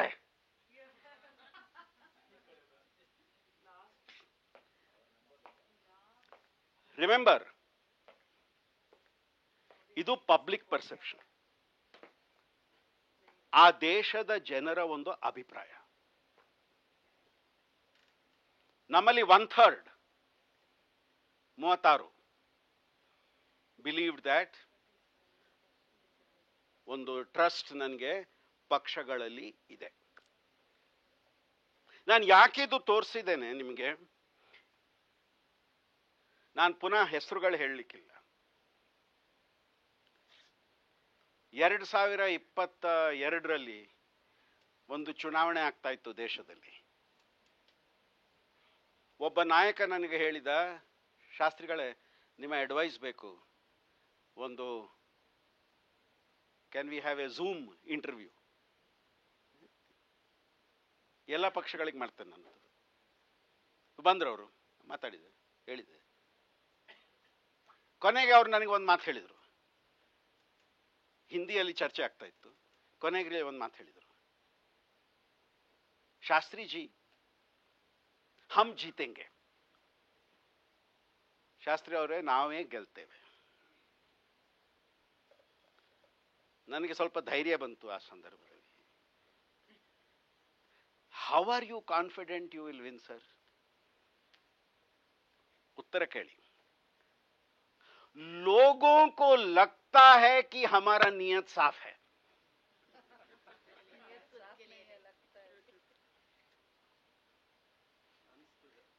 हमारा नियत साफ है ಅಂತ ಹೇಳಲಿಲ್ಲ. हमारा नियत साफ है ಅಂದ್ರೆ ನಮ್ಮ ಉದ್ದೇಶಗಳು ಸ್ವಚ್ಛ ಅದು ಹೇಳಲಿಲ್ಲ. ಜನರಿಗೆ ಅನಿಸ್ತದೆ ನಮ್ಮ ಛವಿ, ನಮ್ಮ ಇಮೇಜ್ ಸ್ವಚ್ಛ. ಸೊ ಏನದರ ಅರ್ಥ? So are elections perception battles? ನಾನು ಏನ್ ಮಾಡಿದ್ದೇನೆ ಮುಖ್ಯ ಅಲ್ಲ, ನಿಮಗೆ ಏನ್ ಅನಿಸ್ತದೆ ನಾನು ಏನ್ ಮಾಡಿದ್ದೇನೆ ಅದು ಮುಖ್ಯ. ನಾನು ಒಳ್ಳೆಯವ ನನಗೆ ಗೊತ್ತಿರ್ಬೋದು, ಅದು ಮುಖ್ಯ ಅಲ್ಲ. ಏನ್ ಮುಖ್ಯ? ನಿಮಗೆ ಏನ್ ಅನಿಸ್ತದೆ.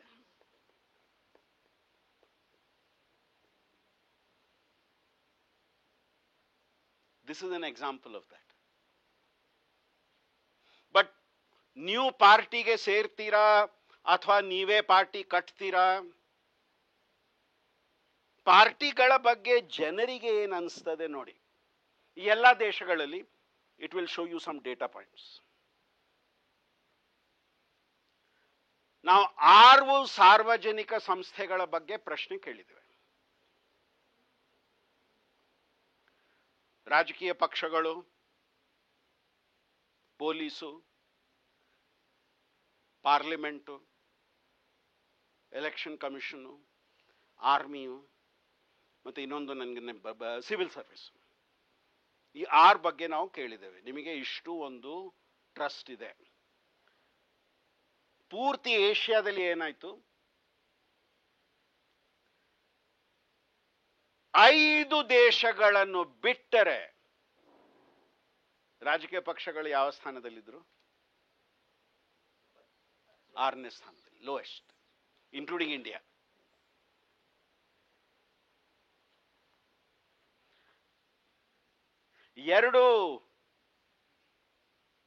ಮೂರು ದೇಶದಲ್ಲಿ ಕೊನೆಯಿಂದ 1 ಸ್ಥಾನ ಮೇಲೆ 5ನೇ ಸ್ಥಾನದಲ್ಲಿ. ಯಾವ ದೇಶಗಳದು? Korea, Vietnam, Pakistan.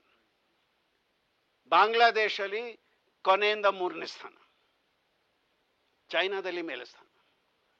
ಚೈನಾದಲ್ಲಿ ಮೇಲೆ ಸ್ಥಾನ ಕೊಡಲಿಲ್ಲ ಆದರೆ ಮತ್ತೆ ಸಮೀಕ್ಷೆ ಮಾಡೋರಿಗೆ ಪುನಃ ಹೋಗಬೇಕಾಗ್ತದೆ. ಯಾರವರು? ಅವರ ಹೆಸರು ಕೊಡಿ ನಮಗೆ.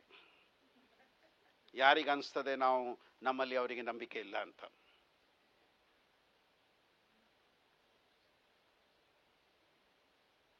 ನಾವು ಯಾಕಾಗಿದೆ ಇದು?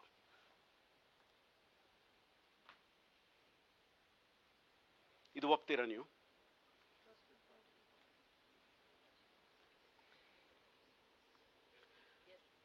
ಪಕ್ಷಗಳಲ್ಲಿ ಇದ್ದ ನಂಬಿಕೆಯ ಸಂಬಂಧ ಪ್ರಜಾಪ್ರಭುತ್ವದ ಬಗ್ಗೆ ನಿಮಗೆ ಇಷ್ಟು ತೃಪ್ತಿ ಇದೆ, ಅಲ್ಲಿ ಸಂಬಂಧ ಬರ್ತದೆ. ಪ್ರಜಾಪ್ರಭುತ್ವದ ಬಗ್ಗೆ ತೃಪ್ತಿ ಜಾಸ್ತಿ ಇದ್ರೆ ಆ ನಂಬಿಕೆ ಪಕ್ಷಗಳಲ್ಲಿ ಜಾಸ್ತಿ ಇರ್ತದೆ. ಇನ್ ಒನ್ ವೇ, ನಂತರ ನಾನು ಡಿಸ್ಕಸ್ ಮಾಡ್ತೇನೆ, India has become an election only democracy. ಪ್ರಜಾಪ್ರಭುತ್ವದಲ್ಲಿ ಯಾವ ಒಂದು ಕಿಟಕಿ ಓಪನ್ ಇದೆ, ಪ್ರಜಾಪ್ರಭುತ್ವವನ್ನು ನೀವು ಮನೆ ಕರೆದ್ರೆ ಆ ಮನೆಯಲ್ಲಿ ಯಾವ ಕಿಟಕಿ ಓಪನ್ ಇದೆ? ಒಂದೇ ಕಿಟಕಿ ಓಪನ್ ಇದೆ, ಹೆಚ್ಚಿನ ಅಂಶ. ಯಾವುದದು? ಚುನಾವಣೆಯ ಕಿಟಕಿ. ಚುನಾವಣೆ ನಮ್ಮ ದೇಶದಲ್ಲಿ ಫೆಸ್ಟಿವಲ್ಸ್ ಹಾಗೆ, ಒಂದು ಮುಗಿದ್ರೆ ಇನ್ನೊಂದು ಬರ್ತದೆ, ಇನ್ನೊಂದು ಮುಗಿದ್ರೆ ಮೂರನೇ ಬರ್ತದೆ. ಈಗಲೇ ಲೋಕಸಭೆ ಚುನಾವಣೆ ಆಯಿತು, ನಾವೇನು ಚರ್ಚೆ ಮಾಡ್ತಾ ಇದ್ದೇವೆ ಈಗ? ಜಾರ್ಖಂಡ್, ಹರಿಯಾಣ ಮತ್ತೆ ಮಹಾರಾಷ್ಟ್ರ ಆಯಿತು ಚರ್ಚೆ ಶುರು. ಅದಾದ ಮೇಲೆ 2025 ಆಗುವ ಚುನಾವಣೆಗಳು, ದೆಹಲಿ ಬೇರೆ ಎಲ್ಲ ಶುರು. ಸೊ ಒಂದರ ನಂತರ ಒಂದು. ನಮ್ಮಲ್ಲಿ ಶಿವರಾತ್ರಿ ಮುಗಿದ್ರೆ ಇನ್ನೊಂದು ಬರ್ತದೆ, ಅದು ಮುಗಿದ್ರೆ ದಸರಾ ಮುಗಿದ್ರೆ ದಿವಾಲಿ ಬರ್ತದೆ, ದಿವಾಲಿ ಮುಗಿದ್ರೆ ಇನ್ನೊಂದು ಬರ್ತದೆ. ಸೊ ನಮ್ಮ ಯಾಕಷ್ಟು ಮಹತ್ವ ಚುನಾವಣೆಗೆ? ಕಾರಣ ನಾನು ಸಿಟಿಸನ್ ಆಗಿ ನನಗೆ ಪಾರ್ಟಿಸಿಪೇಷನ್ಗೆ ಅವಕಾಶ ಇಲ್ಲಿ ಇದೆ, ಆ ಮತದಾನದಲ್ಲಿ ಮಾತ್ರ. ಒಪ್ತೀರಾ ಇಲ್ವಾ? ನಾನು ಒಂದು ಉದಾಹರಣೆ ಕೊಡ್ತೀನಿ. ನಾನು ಹೇಳಿದಲ್ಲ, ನನ್ನ ಸಮಸ್ಯೆ ಅಂದರೆ ಉದಾಹರಣೆ ಕೊಡ್ತಾ ಹೋಗೋದು. ಇದು ಉದಾಹರಣೆ 99 ಬಗ್ಗೆ. 96 ನಂತರ ಎಲ್ಲ ಚುನಾವಣೆಯ ಸಮಯದಲ್ಲಿ ನಾನು ಸಮೀಕ್ಷೆಯನ್ನು ನಡೆಸಿದ್ದೇನೆ. ಆ್ಯಂಡ್ ಸಮೀಕ್ಷೆ ಮಾಡುವಾಗ ನಮ್ಮ ಸಮೀಕ್ಷೆ ಮಾಡುವವರು ಯಾರು? ನನ್ನ ವಿದ್ಯಾರ್ಥಿಗಳು. ಅದು ಅವರಿಗೆ ಟ್ರೈನಿಂಗ್, ರಾಜ್ಯಶಾಸ್ತ್ರದ ಒಂದು ಟ್ರೈನಿಂಗ್ ಅದು. ಸೊ 99ರಲ್ಲಿ ನಾನು ಕ್ಲಾಸಿಗೆ ಹೋದೆ, ಮಕ್ಕಳ ಹತ್ರ ಕೇಳಿದೆ, ಯಾರು ಹೋಗ್ತಾರೆ?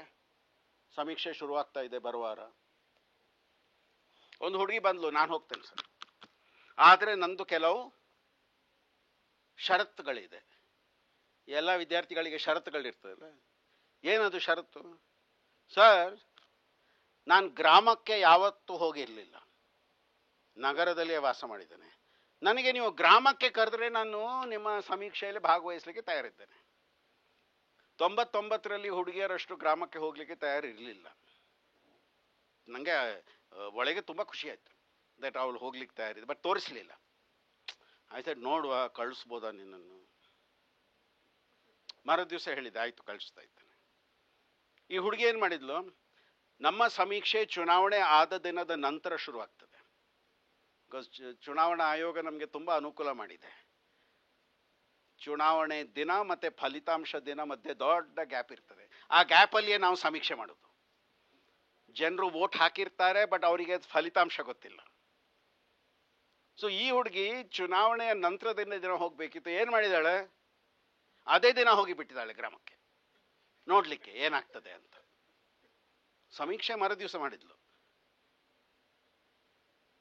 ನಾನು ಫಸ್ಟ್ ಹಿಂದೆ ಬಂದ ನಂತರ ಏನು ಹೇಳಿದ್ರು ಹೇಳ್ತಾನೆ, ಮತ್ತೆ ಉಪಕಥೆ ಹಿಂದೆ ಆದದ್ದು ಮತ್ತೆ ಹೇಳ್ತಾನೆ. ಹಿಂದೆ ಬಂದ ಮೇಲೆ ಏನು ಹೇಳಿದ್ಲು?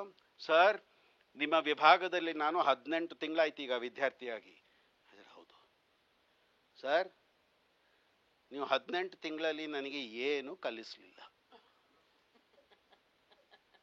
ಇದು ಸುಮಾರು ವಿದ್ಯಾರ್ಥಿಗೆ ಅನಿಸ್ತಾ ಇರಬೇಕು, ಬಟ್ ಯಾರಿಗೂ ಆ ಧೈರ್ಯ ಇರಲಿಲ್ಲ ಮೇಷ್ಟ್ರಿಗೆ ಹೇಳಲಿಕ್ಕೆ. ಏನು ನಿಮಗೂ ಅನಿಸುತ್ತಾ ಓದುವಾಗ? ಏನು ಕಲಿಸಲಿಲ್ಲ. ನಾನು ಕೇಳಿದೆ, ಯಾಕಮ್ಮ ಹೀಗೆ ಹೇಳ್ತಾ ಇದೀಯಾ, ಏನು ಕಲಿಸಲಿಲ್ಲ? ಇಲ್ಲ ಸರ್, ಒಂದು ವಾರ ನಾನು ಫೀಲ್ಡಲ್ಲಿ ಏನು ಕಲೀಲಿಕ್ಕೆ ಆಯಿತು, ನೀವು 18 ತಿಂಗಳು ಕಲಿಸಲೇ ಇಲ್ಲ. 1999ರಲ್ಲಿ ನಾನು 17 ವರ್ಷ ಆಗಿತ್ತು ಮೇಷ್ಟ್ರಾಗಿ. ಸ್ವಲ್ಪ ಕಲ್ತಿದ್ದೆ ನಾನು ಹೇಳಿಬಿಟ್ಟೆ ಅವಳಿಗೆ, ಅದಕ್ಕೆ ನಿನ್ನನ್ನು ಫೀಲ್ಡಿಗೆ ಕಳಿಸಿದ್ದು ನಾನು. ಅದೇ ಕಾರಣಕ್ಕೆ ನಿಮ್ಮನ್ನು ಫೀಲ್ಡಿಗೆ ಕಳಿಸಿದ್ದು. ಈಗ ಉಪಕಥೆ ಏನಾಯ್ತು ಫೀಲ್ಡಲ್ಲಿ? ಚುನಾವಣೆಯ ದಿನ ಹೋಗಿದ್ದಾಳೆ ನೋಡ್ಲಿಕ್ಕೆ ಏನಾಗ್ತಾ ಇದೆ ಅಂತ. ಬೆಳಗ್ಗೆ 9 ಗಂಟೆ 100 ಜನರು ನಿಂತಿದ್ದಾರೆ. ಇದು ಅವಳು ನಗರದಲ್ಲಿ ಯಾವತ್ತೂ ನೋಡಲಿಲ್ಲ. ಸಿನಿಮಾ ಟಿಕೆಟಿಗೆ ನೋಡಿದ್ಲು, KCA ಸ್ಟೇಡಿಯಂ ಎದುರು ನೋಡಿದಾಳೆ. ಬಟ್ ವೋಟಿಂಗಿಗೆ ಯಾವತ್ತೂ ನೋಡಲಿಲ್ಲ 100 ಜನರು ನಿಲ್ಲೋದು. ಆಶ್ಚರ್ಯ ಆಯಿತು. ಒಂದು ಮಹಿಳೆ ಇದ್ಲು, ಮೆಲ್ಲ ಮೆಲ್ಲ ಮೆಲ್ಲ ಮೆಲ್ಲ ವೋಟ್ ಮಾಡಿ ಹೊರಗೆ ಬಂದ್ಲು. ನನ್ನ ವಿದ್ಯಾರ್ಥಿ ಹೋದ್ಲು ಅವಳು. ಅಮ್ಮ, ಪ್ರಶ್ನೆ ನೋಡಿ, ಅಮ್ಮ ನೀವು ವೋಟ್ ಮಾಡಿದ್ದೀರಾ? ನೀವಿರ್ತಿದ್ರೆ ಏನು ಹೇಳ್ತಿದ್ದೀರಾ? ಅವಳು ನೋಡಿದ್ದೀರಾ ಅಲ್ಲಿ ನಿಲ್ಲೋದು, ನೀವು ಮುಂದೆ ಹೋಗೋದು ನೀವು ನೋಡಿದ್ದೀರಾ, ಅವರು ನೋಡಿದ್ದಾರೆ. ಹೊರಗೆ ಬಂದು ಏನು ಕೇಳ್ತಾ ಇದ್ದಾರೆ ನಿಮ್ಮ ಹತ್ರ? ವೋಟ್ ಮಾಡಿದ್ದೀರಾ? ಏನು ಹೇಳ್ತಿದ್ದೀರಾ ನೀವು? ಕಣ್ಕಾಣಲ್ಲ ನಿಮಗೆ? ಬಟ್ ಇವರು ತುಂಬ ಸೌಮ್ಯ ವ್ಯಕ್ತಿ. ಹೌದು ಮಗು, ವೋಟ್ ಮಾಡಿದೆ. ನಿಲ್ಲಿಸ್ಬೇಕಲ್ಲ ಅಲ್ಲಿ. ಎರಡನೇ ಪ್ರಶ್ನೆ, ಯಾರಿಗೆ ವೋಟ್ ಮಾಡಿದ್ದೀರಾ? ಉತ್ತರ ಏನು ಬಂತು?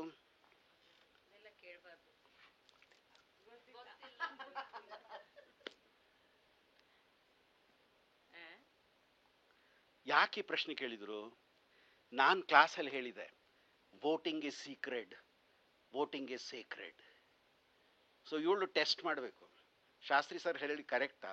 ಇವ್ರು ಹೇಳ್ತಾರ ನನಗೆ ಯಾರು ವೋಟ್ ಮಾಡಿದ್ರು? ಸರ್ ಏನು ಹೇಳಿದ್ರು ಕ್ಲಾಸಲ್ಲಿ? ಇದು ಸೀಕ್ರೆಟ್ ಅಂತ. ಇವಳು ಹೇಳ್ತಾಳ? ಉತ್ತರ ಕೇಳುವಾಗ ಶಾಕ್ ಆಯ್ತು ಇವಳಿಗೆ. ಏನಾದ್ರೆ ಅರ್ಥ? ಯಾರಿಗೆ ವೋಟ್ ಮಾಡಿದೆ ಗೊತ್ತಿಲ್ಲ, ಬಟ್ ನಾನು ಒಂದು ಬಟನ್ ನಂಗೆ ಗೊತ್ತಿತ್ತು ಯಾವ್ದನ್ನು ಪ್ರೆಸ್ ಮಾಡಬೇಕು, ಅದನ್ನು ಪ್ರೆಸ್ ಮಾಡಿ. ಆವಾಗ it was not AVM, it was that sheet. So ಯಾವುದನ್ನು ಸರ್ಕಲ್ ಮಾಡಿ ಯಾವುದ ಮೇಲೆ ಸ್ಟ್ಯಾಂಪ್ ಹಾಕಬೇಕು ಗೊತ್ತಾಯ್ತು ನನಗೆ. ಚಿತ್ರ ನೋಡಿ. ಬಟ್ ಸ್ಟೂಡೆಂಟ್ ಏನು ಕೇಳಿದ್ರು, ಯಾರಿಗೆ ವೋಟ್ ಮಾಡಿ ಗೊತ್ತಿಲ್ಲ.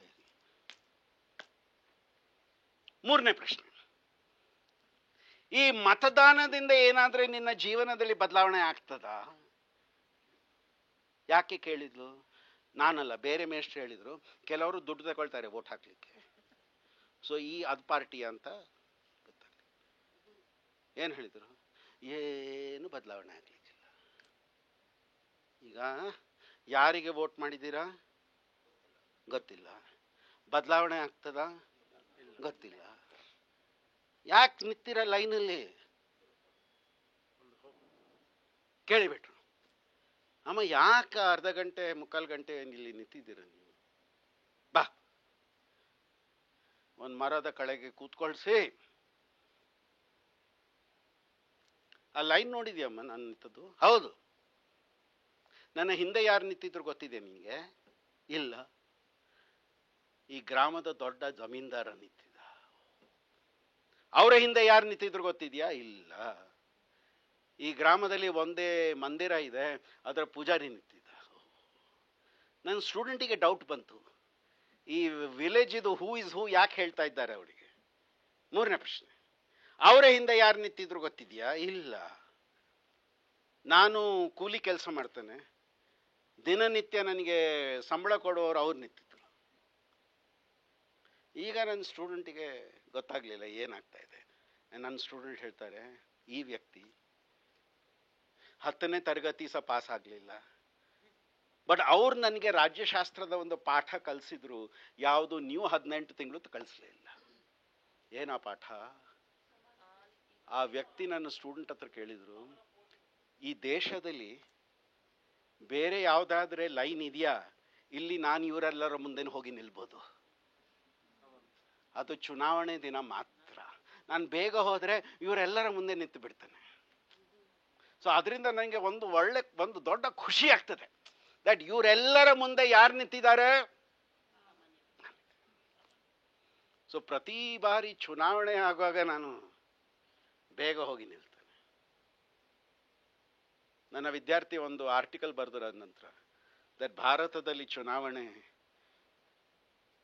ಎಲೆಕ್ಷನ್ ಒಂದು ವೋಟಿಂಗಿಗೆ ಮಾತ್ರ ಅಲ್ಲ, ಒಂದು ಫಂಡಮೆಂಟಲ್ ಸೋಷಿಯಲ್ ಟ್ರಾನ್ಸ್ಫಾರ್ಮೇಶನ್ ದೇಶದಲ್ಲಿ ಆಗ್ತಾ ಇದೆ ಈ ಚುನಾವಣೆಯಿಂದ.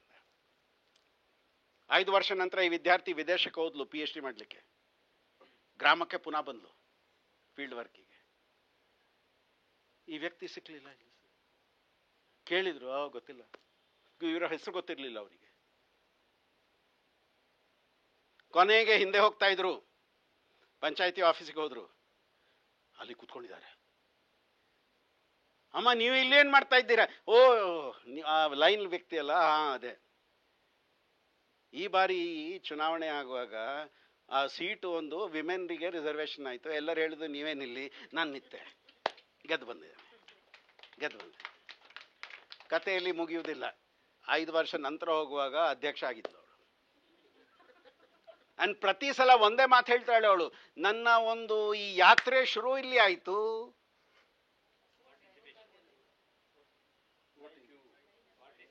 ಆ ಲೈನಲ್ಲಿ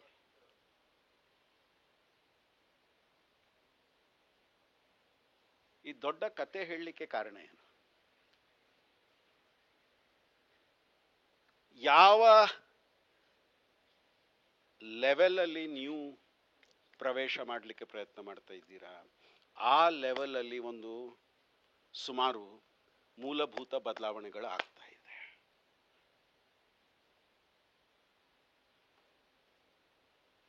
ನಿಮ್ಮ ಪ್ರಶ್ನೆಗಳ ಬಗ್ಗೆ ನಾವು ಕೇಳುವ ಬಗ್ಗೆ ನಾನು ಇನ್ನೊಂದು ಮಾತು ಹೇಳಲಿಕ್ಕೆ ಇಚ್ಛೆಪಡ್ತೇನೆ.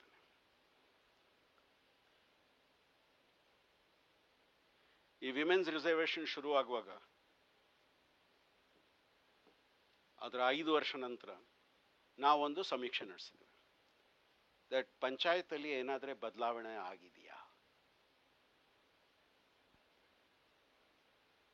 ಅಂಡ್ ನನ್ನ ಸ್ಟಡಿ ಕಂಪ್ಲೀಟ್ ಆಗ್ತಾ ಒಂದು ಮಹಿಳೆಯರ ಒಂದು ಪಂಚಾಯತ್ ಎಲೆಕ್ಟೆಡ್ ಮೆಂಬರ್ಸ್ ಇದು ಒಂದು ಶಿಬಿರ ಆಗ್ತಾ ಇತ್ತು.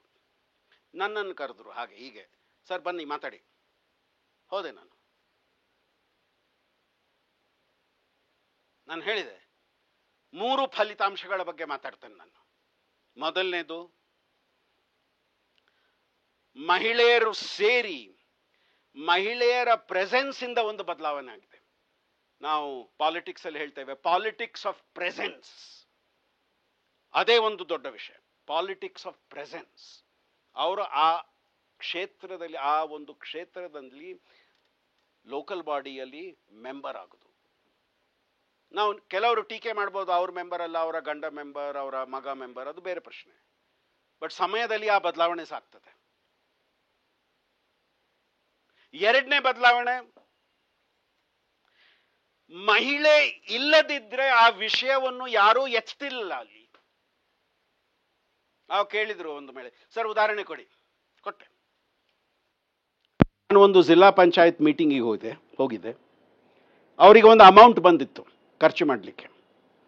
ಬಟ್ ಕಂಡೀಷನ್ ಇತ್ತು, ಎಲ್ಲವನ್ನು ಒಂದೇ ವಿಷಯದ ಮೇಲೆ ಖರ್ಚು ಮಾಡಬಾರ್ದು. ಲಿಮಿಟ್ ಹಾಕಿದ್ರು, ಇಷ್ಟು ಲಿಮಿಟ್ಟಿಗೆ ನೀವು ಖರ್ಚು ಮಾಡ್ಬೋದು ಆ್ಯಂಡ್ ಆ ಪೂರ್ತಿ ಅಮೌಂಟನ್ನು ಖರ್ಚು ಮಾಡಬೇಕು ನೀವು. ಸೊ ಚರ್ಚೆ ಆಗ್ತಾ ಇತ್ತು, ಯಾವುದ್ರ ಮೇಲೆ ಖರ್ಚು ಮಾಡಬೇಕು. ಯಾರೋ ಹೇಳಿದ್ರು ಹೈಸ್ಕೂಲಿಗೆ ಇನ್ನೊಂದು ಫ್ಲೋರ್, ಇನ್ನೊಬ್ರು ಹೇಳಿದ್ರು ಕಲ್ಯಾಣ ಮಂಟಪ, ಮೂರನೇವರು ಇನ್ನೊಂದು ರಸ್ತೆ, ಅದೆಲ್ಲ ಬಸ್ ಸ್ಟ್ಯಾಂಡು. ಒಂದು ಮಹಿಳೆ ಕೈ ಎತ್ತಿದ್ಲು, ಎಲ್ಲ ಹೇಳಿದ್ದಕ್ಕೆ ಕೊಡಿ, ಆದರೆ ನಾನು ಏನು ಹೇಳ್ತಾ ಇದ್ದೇನೆ ಅದಕ್ಕೆ ಮೊದಲು ಕೊಡಿ. ಏನಮ್ಮ ಅದು? ಬಸ್ ಸ್ಟ್ಯಾಂಡ್ನ ಪಕ್ಕದಲ್ಲಿ ಒಂದು ಶೌಚಾಲಯ ಕಟ್ಟಿ. ಬಸ್ ಸ್ಟ್ಯಾಂಡ್ ಪಕ್ಕದಲ್ಲಿ ಶೌಚಾಲಯ. ಏನಾಯ್ತು ಹೌದಾ ಹೇಳುವಾಗ? ಅವರು ಅಲ್ಲಿದ್ದ ಪುರುಷರು ನೆಗಾಡ್ಲಿಕ್ಕೆ ಶುರು ಮಾಡಿದರು. ಇದೇ ಆಗ್ತದೆ ಮಹಿಳೆಯರನ್ನು ನೀವು ಸಂಸ್ಥೆಗೆ ತಂದರೆ. ಆವಾಗ ಮಹಿಳೆ ಪುನಃ ನಿತ್ಯ ಏನು ಹೇಳಿದ್ಲು, ನೀವು ಪುರುಷರಿಗೆ ಈ ಮಾತು ಅರ್ಥ ಆಗ್ಲಿಕ್ಕಿಲ್ಲ, ನೀವು ನಿಮ್ಮ ಕೆಲಸ ಇಲ್ಲಿಯೂ ಮಾಡ್ಬೋದು. ಮಹಿಳೆ ಆದರೆ ನಿಮಗೆ ಗೊತ್ತಾಗ್ತದೆ ಯಾಕೆ ಈ ಶೌಚಾಲಯ ಬೇಕು. ಆ್ಯಂಡ್ ನನಗೆ ಶಾಕ್ ಆಯಿತು. ಮೊದಲನೇ ಐಟಮ್ ಎಕ್ಸೆಪ್ಟ್ ಮಾಡಿದ್ದು ಇದೆ, ಮೊದಲನೇ ಐಟಮ್ ಪಾಸ್ ಆದದ್ದು ಈ item. So that's why I say, ಮಹಿಳೆ ಇಲ್ಲದಿದ್ದರೆ ಆ ವಿಷಯಲ್ಲಿ ಯಾರೂ ಎತ್ತಿರಲಿಲ್ಲ.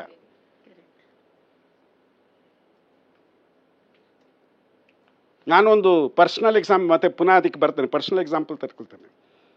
ನಾನು ಮತ್ತು ಹೆಂಡತಿ ಇಬ್ಬರು ಪ್ರೊಫೆಸರ್ಸ್, ಇಬ್ಬರ ಒಂದು ಇಂಡಿಪೆಂಡೆಂಟ್ ಐಡೆಂಟಿಟಿ ಇದೆ. ನಮ್ಮ ಮಗ 5 ವರ್ಷದ ವಯಸ್ಸಾಗುವಾಗ ನಾವು ಆ ಸಮಯ ಒಂದು ತೀರ್ಮಾನ ಮಾಡಿದ್ದೇವೆ, ದ್ಯಾಟ್ ನಾವು ಇಬ್ಬರು ಜೊತೆಯಲ್ಲಿ ಟ್ರಾವೆಲ್, ಇಬ್ಬರು ಒಂದೇ ಸಮಯ ಊರಿಂದ ಹೊರಗೆ ಹೋಗ್ಲಿಕ್ಕಿಲ್ಲ, ಇಬ್ಬರಲ್ಲಿ ಒಬ್ಬರಾದರೂ ಮನೆಯಲ್ಲಿರ್ತೇವೆ ಅಂತ. ಸೊ ನನಗೆ ಒಂದು ಫೋನ್ ಬಂತು ಮನೆಯಿಂದ, ಹೆಂಡತಿ ಫೋನ್ ಮಾಡಿದ್ಲು, ಸಂದೀಪ್ ಈ ದಿನಗಳು ನೀವು ಊರಲ್ಲಿದ್ದೀರಾ? ನಾನು ಡೈರಿ ಚೆಕ್ ಮಾಡಿ ಹೇಳಿದೆ, ಹೌದು ಇದ್ದಾನೆ. ಆಯಿತು, ನಾನಾದರೆ ಹೊರಗೆ ಹೋಗ್ತಾ ಇದ್ದೇನೆ. ಆಯ್ತು. ಫೋನ್ ಕಳೆಗಿಟ್ಟ ನಂತರ ನಾನು ಯೋಚನೆ ಮಾಡಿದೆ, ನಾನಿಷ್ಟು ಬಾರಿ ಅವರಿಗೆ ಈ ಪ್ರಶ್ನೆ ಕೇಳಿದ್ದಾನೆ ನಾನು ಹೊರಗೆ ಹೋಗುವಾಗ? ಯಾವತ್ತೂ ಕೇಳಿರಲಿಲ್ಲ. ನಾನು ಎಸ್ಯೂಮ್ ಮಾಡಿದೆ ದಟ್ ನಾನು ಹೋಗುವಾಗ ಅವರು ಇರ್ತಾರೆ. ಆ ದಿನ ಒಂದು ತೀರ್ಮಾನ ಮಾಡಿದೆ ನಾನು, ಇನ್ನು ಮುಂದೆ ಹೊರಗೆ ಹೋಗ್ಬೇಕಾದ್ರೆ ಪರ್ಮಿಷನ್ ಕೊಡೋ ಮೊದಲು ಫಸ್ಟ್ ಹೆಂಡತಿಗೆ ಫೋನ್ ಮಾಡಿ ಕೇಳ್ತೇನೆ, ನೀವು ಊರಲ್ಲಿ ಇದ್ದೀರಾ? ಅದು ಎಸ್ಯೂಮ್ ಮಾಡೋದು ತಪ್ಪು ಅಂತ. ಫಸ್ಟ್ ಟೈಮ್ ಫೋನ್ ಮಾಡುವಾಗ ಹೆಂಡತಿ ಕೇಳಿದ, ಏನು ಇವತ್ತು ಬದಲಾವಣೆ ಆಗಿದೆ ನಿಮ್ಮಲ್ಲಿ, ಕೇಳ್ತಾ ಇದ್ದೀರಾ ನನಗೆ? ಸರ್ ಲಾಸ್ಟ್ ಟೈಮ್ ನೀವು ಕೇಳುವಾಗ ನನಗೆ ಗೊತ್ತಾಯಿತು ನಾನು ಕೇಳಬೇಕು ಅಂತ. ಇದು correct me if I am wrong sir, ನಾವು ಎಸ್ಯೂಮ್ ಮಾಡ್ತೇವೆ ಅವ್ರು ಇರ್ತಾರೆ ಅಂತ. The presence of women makes you think. ಮೂರನೇ ಪಾಯಿಂಟ್ ಹೇಳಿದೆ ನಾನು, ಅನ್ಫಾರ್ಚುನೇಟ್ಲಿ ಭ್ರಷ್ಟಾಚಾರ ಕಮ್ಮಿ ಆಗಲಿಲ್ಲ. ಎಲ್ಲ ಮಹಿಳೆಯರು ನಿಂತು ಪ್ರೊಟೆಸ್ಟ್ ಮಾಡಿದರು ಆ್ಯಂಡ್ ಹೇಳಿದ್ದು, ಕೂತ್ಕೊಳ್ಳಿ, ನಿಮ್ಮನ್ನು ನಾವು ಮಾತಾಡಲಿಕ್ಕೆ ಬಿಡಲಿಕ್ಕಿಲ್ಲ. ಏನು ಅವ್ರ ಸಮಸ್ಯೆ? ಯಾಕೆ ಬಿಡಲಿಲ್ಲ? ನಾನು ಯಾಕೆ ಬಿಡಲಿಲ್ಲ? Why do you think they stop me from talking? ಭ್ರಷ್ಟಾಚಾರ ಕಮ್ಮಿ ಆಗಿಲ್ಲ. ತಪ್ಪದು ಹೇಳುದು. Why do you think they stopped me from talking? Maybe you may expose them. Sorry? Maybe you may expose their bhrashtachara, that's why. Maybe I was exposing them. Was it that? No. Majority. Sorry? Majority illa anta. Okay. No, that was not the reason. You were like men took major part where. One of them stood up and gave the reason for all. ಭ್ರಷ್ಟಾಚಾರ ಕಮ್ಮಿ ಆಗಲಿಲ್ಲ, ನಾವು ಒಪ್ತೇವೆ. ಆದರೆ unfortunately ಯಾಕೆ ಹೇಳಿದ್ದೀರಾ? ನಿಮ್ಮ ವಾಕ್ಯದ ಪ್ರಾರಂಭದ ಮೊದಲನೇ ಶಬ್ದ ಏನಿತ್ತು? ದುರದೃಷ್ಟದಿಂದ ಭ್ರಷ್ಟಾಚಾರ ಕಮ್ಮಿ ಆಗಲಿ. ಅದು ಅನ್ಫಾರ್ಚುನೇಟ್ಲಿ ಯಾಕೆ ಹೇಳ್ತೀರಾ? ಅನ್ಫಾರ್ಚುನೇಟ್ಲಿ ಅಂದರೆ ನಿಮ್ಮದು ಎಕ್ಸ್ಪೆಕ್ಟೇಷನ್ ಇತ್ತು ಕಮ್ಮಿ ಆಗಬೇಕು. ಯಾಕೆ ಎಕ್ಸ್ಪೆಕ್ಟೇಷನ್ ಇದ್ದೀರಾ? ನಾವೇನು ಮ್ಯಾಜಿಷಿಯನ್ ಅದನ್ನು ಕಮ್ಮಿ ಮಾಡಲಿಕ್ಕೆ? ನಾವು ಅದೇ ವ್ಯವಸ್ಥೆಯಲ್ಲಿ ಕೆಲಸ ಮಾಡುವವರು. Think about it. As a man I could not think of that. After that I have never said unfortunately. I have only said corruption has not gone down. And they all clap then when I say that. See, look at the sensitivity. You will face this in local government. Because women will be there in large numbers. As an insensitive man, don't tell a lady party worker, oh, you found time today. ನನಗೆ ಹೇಗೆ ಗೊತ್ತಾಯ್ತು ಅದು? ನಾನು ತುಂಬ ಬೇಗ ಕಲಿತೆ ಅದು. I was in my 4th year of teaching. ನೀವೆಲ್ಲರೂ ಹಳೆ ಕಾಲದವರು.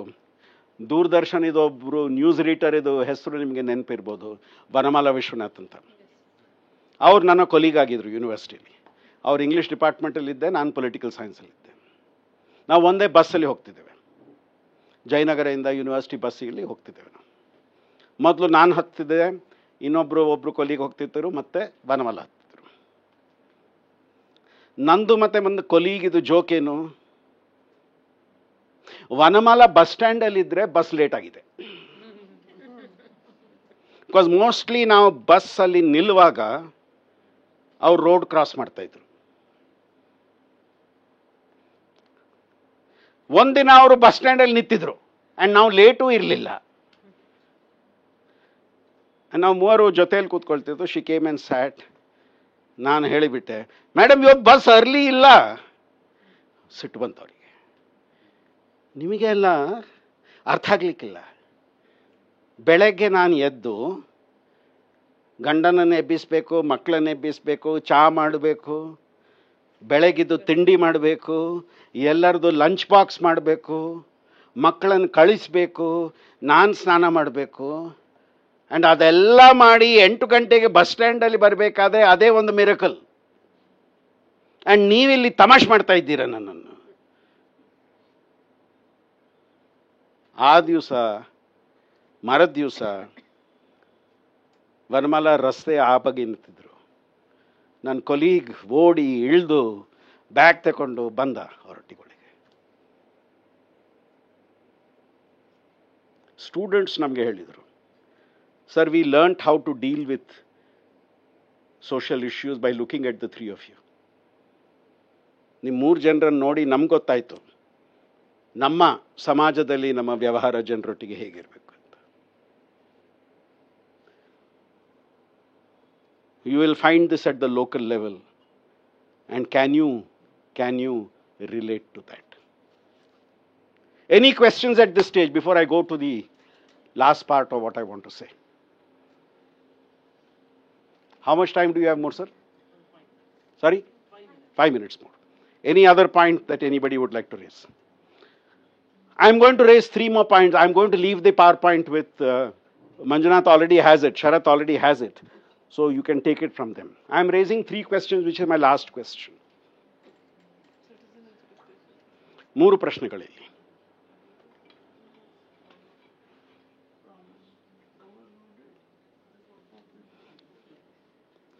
ನನ್ನ 3 ಪ್ರಶ್ನೆ ಯಾವುದು? ಒಂದು, ನಿರ್ಣಾಯಕ ನಾಗರಿಕ ಇವತ್ತು ಹುಟ್ಟಿದಾರ, ಕ್ರಿಟಿಕಲ್ ಸಿಟಿಸನ್. ಆ ನಿರ್ಣಾಯಕ ನಾಗರಿಕರಲ್ಲಿ ರಾಜಕಾರಣಿಯನ್ನು ನೋಡುವಾಗ ಒಂದು ಸ್ಕೆಪ್ಟಿಸಿಸಮ್ ಅಲ್ಲಿ ನೋಡ್ತಾರೆ. ಸ್ಕೆಪ್ಟಿಸಿಸಮ್ ಅನ್ನು ಕನ್ನಡದಲ್ಲಿ ಹೇಳಬೇಕಾದ್ರೆ ವಿಮರ್ಶಾತ್ಮಕ ಸಂದೇಹ. ಮಾಡ್ತಾರ ಇವ್ರ ಕೆಲಸ? ಸುಮ್ಮನೆ ಪ್ರಾಮಿಸ್ ಮಾಡ್ತಾರ? ಬೇರೆಯವ್ರು ಮಾಡಿದಾರಲ್ಲ ಹಾಗೆ. ಆ ವಾತಾವರಣದಲ್ಲಿ ನೀವು ಕೆಲಸ ಮಾಡಬೇಕಾಗ್ತದೆ. ಆ ಒಂದು ಸನ್ನಿವೇಶ ಇರ್ತದೆ. ಆ್ಯಂಡ್ 3ನೇ ಸನ್ನಿವೇಶ, ನೀವು ಮಾಡ್ಲಿಕ್ಕೆ ಹೋಗ್ಬೇಡಿ. ಅದು ಪ್ರಾಮಿಸ್ ಓವರ್ಲೋಡ್, ಪರ್ಫಾರ್ಮೆನ್ಸ್ ಡೆಫಿಸಿಟ್. ಆಶ್ವಾಸನೆಗಳು ಜಾಸ್ತಿ ಕೊಡೋದು, ಮಾಡೋದು ಕಮ್ಮಿ. ನಾನು ಹೇಳಿದಲ್ಲ, ಯಾವ ನಾಯಕ ನನಗೆ ಹೇಳಿದ, ಲೋಗೋ ಕ ಲಗ್ತಾ ಹೈ ಮೇರಾ ನಿಯತ್ ಸಾವ್. ಅವನು ಇನ್ನೊಂದು ಮಾತು ಹೇಳಿದ, ನಾವು 30% ಮಾಡಿದರೆ ಸಾಕು ಸರ್ ಜನರಿಗೆ. 30% ಆದ್ರೂ ಮಾಡಿದಲ್ಲ ಇವ. ಆ ನಂಬಿಕೆ ಹೋಗ್ಬಿಟ್ಟಿದೆ ಇವತ್ತು. ಮೈ final point, 2 minutes final point, and ಅದು ನೆಕ್ಸ್ಟ್ ಸ್ಲೈಡಲ್ಲಿ ಬರ್ತದೆ, but I just make the point. ಇವತ್ತು ಪ್ರತಿನಿಧಿಗಳ ಪಾತ್ರ ಏನು? ನನ್ನ ಪ್ರಶ್ನೆ, ಪ್ರತಿನಿಧಿಯ ಪಾತ್ರ ಏನು? ಕರ್ನಾಟಕ MLAs MPs ಬಗ್ಗೆ ನಾನು 1985 ಅಲ್ಲೂ ಒಂದು ಸ್ಟಡಿ ಮಾಡಿದೆ. 85 to 89 ಯಾರಾಗಿದ್ರು MPs. ಅದರಲ್ಲಿ ಅರ್ಧ ಜನರು ಒಂದು ಬಾರಿಯೂ ಲೋಕಸಭೆಯಲ್ಲಿ ಮಾತಾಡಲಿಲ್ಲ. ಅರ್ಧ ಜನರು ಒಂದು ಬಾರಿಯೂ ಮಾತಾಡಲಿಲ್ಲ. ಅದರಲ್ಲಿ ಕ್ವಾರ್ಟರ್ ಜನರು ಒಂದು ಪ್ರಶ್ನೆ ಕೇಳಿರಲಿಲ್ಲ.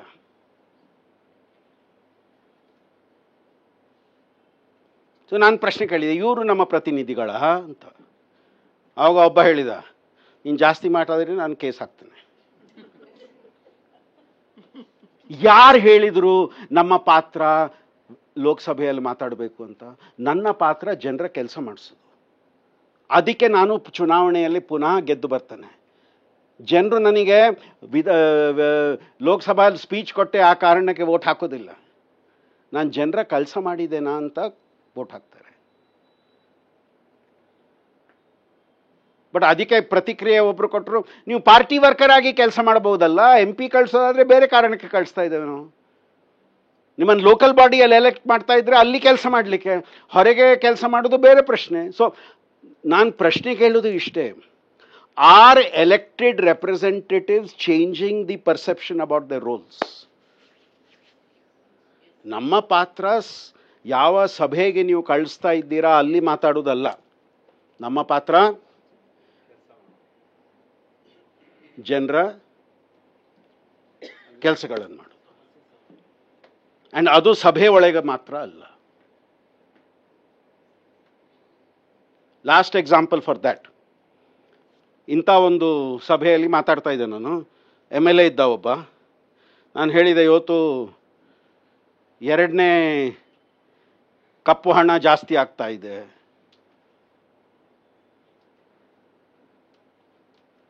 ಆ ಸಭೆಯ ನಂತರ ಅವ್ರು ನನ್ನನ್ನು ನೋಡಿ ಹೇಳಿದರು, ನೀವು ಹೇಳೋದು ಸತ್ಯ ಸರ್, ನಿಮಗೆ ಈ ಸಂಡೇ ಫ್ರೀ ಇದ್ದೀರಾ ನೀವು? ಅಂತಾರೆ, ಹೌದು. ಬೆಳಗ್ಗೆ 7 ಗಂಟೆಗೆ ಮನೆಗೆ ಬಂದುಬಿಡಿ, ಸಂಜೆವರೆಗೆ ಇದ್ದು ಬಿಡಿ ನನ್ನೊಟ್ಟಿಗೆ, ಮತ್ತೆ ಚರ್ಚೆ ಮಾಡುವಾಗ. ಹೌದಾ, 7 ಗಂಟೆಗೆ ಹೋದೆ. ಅವರ ಮನೆ ಎದುರು 100 ಜನರು ಆಲ್ರೆಡಿ ಇದ್ದರು. 50 ಗ್ರಾಮದಿಂದ ಬಂದಿರು. ಗ್ರಾಮದಿಂದ ಎಲ್ಲರೂ ಯಾಕೆ ಬಂದಿದ್ರು? ಬ್ಯಾಂಗ್ಳೂರಿಗೆ ಬಂದರೆ ಇವರ ಮನೆಗೆ ಹೋಗೋದು. ಹೋಟೆಲ್ ಏನು ಬೇಡ, ಇವ್ರು ನಮ್ಮ ಪ್ರತಿನಿಧಿ ಅಲ್ಲ. ಸೊ ಅವರ ಮನೆಯಲ್ಲಿ ಒಂದು ಪೂರ್ತಿ ಏರಿಯಾ ಇತ್ತು. ಇವರೆಲ್ಲ ಯಾರು ಬರ್ತಾರೆ ಅವರಿಗೆ ಎಲ್ಲರಿಗೆ ಬ್ರೇಕ್ಫಾಸ್ಟ್ ಇತ್ತಲ್ಲಿ. ಎಲ್ಲ ಯಾರ್ಯಾರು ಬಂದಿದ್ರು. ಆ್ಯಂಡ್ ದೆನ್ ಮೀಟಿಂಗ್ ಶುರುವಾಯಿತು. ನಾನಲ್ಲಿ ಸೈಡಲ್ಲಿ ಕೂತ್ಕೊಂಡಿದ್ದೆ. ಯಾರಿಗೋ ಇದು ಬೇಕು, ಅದು ಬೇಕು, ಆಸ್ಪತ್ರೆ ಅಡ್ಮಿಷನ್, ನಮ್ಮ ಮನೆಯಲ್ಲಿ ಒಂದು ಪ್ರಾಬ್ಲಮ್ ಆಗಿದೆ, ಇಷ್ಟು ದುಡ್ಡು ಬೇಕಲ್ಲ. ಕವರ್ ಆದ ಮೇಲೆ ಕವರ್ ಹೋಗ್ತಾ ಇದೆ. ಸಂಜೆ ಕೂತ್ಕೊಂಡು ಕ್ಯಾಲ್ಕುಲೇಷನ್ ಮಾಡಿದೆ ನಾವು. ಡೈನಿಂಗ್ ಹಾಲ್ ಇದು ಖರ್ಚು ಇಷ್ಟಾಯ್ತು ಇವತ್ತು. ನೀವು ವಿಶ್ವಾಸ ಮಾಡ್ತೀರಾ ಇಲ್ವಾ? 100 ಲೀಟರ್ ಹಾಲು, 100 ಲೀಟರ್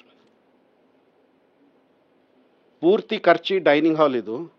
ಆ ದಿನಕ್ಕೆ 12,000 ರೂಪಾಯಿ ದುಡ್ಡು ಕಟ್ಟೋದು. 4 lakhs. ಮತ್ತು MLA ಹೇಳಿದ್ರು, ಸರ್ ಇದು 38ಗೆ ಮಲ್ಟಿಪ್ಲೈ ಮಾಡಿ, ಡೈಲಿ ಇದೇ ಕತೆ. ಇಷ್ಟಾಯ್ತು ಸರ್. ನಾನು ನನ್ನ ಮ್ಯಾಥ್ ಮಾಡಿ, ಸರ್ ಇಷ್ಟಾಯಿತು. ಇಲ್ಲಿಂದ ಬರಬೇಕು, ಅದೆಲ್ಲ ಇಲ್ಲಿಂದ ಬರಬೇಕು. ನಿನ್ನೆ ಸ್ಪೀಚ್ ಕೊಟ್ಟಿರಲ್ಲ ನೀವು,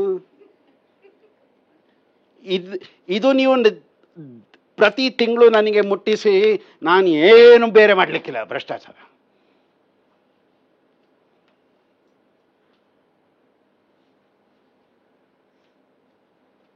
can we understand how the system works? I will stop there because Manjunath ಹಿಂದೆಯಿಂದ ಮುಂದೆ ಬಂದುಬಿಟ್ರು. ಸೊ ಇನ್ನು ನಾನು ನಿಲ್ಲಿಸಲಿಲ್ಲ ಆದರೆ ಅಲ್ಲಿಂದ ಇಲ್ಲಿ ಬಂದುಬಿಡ್ತಾರೆ ಅವರು.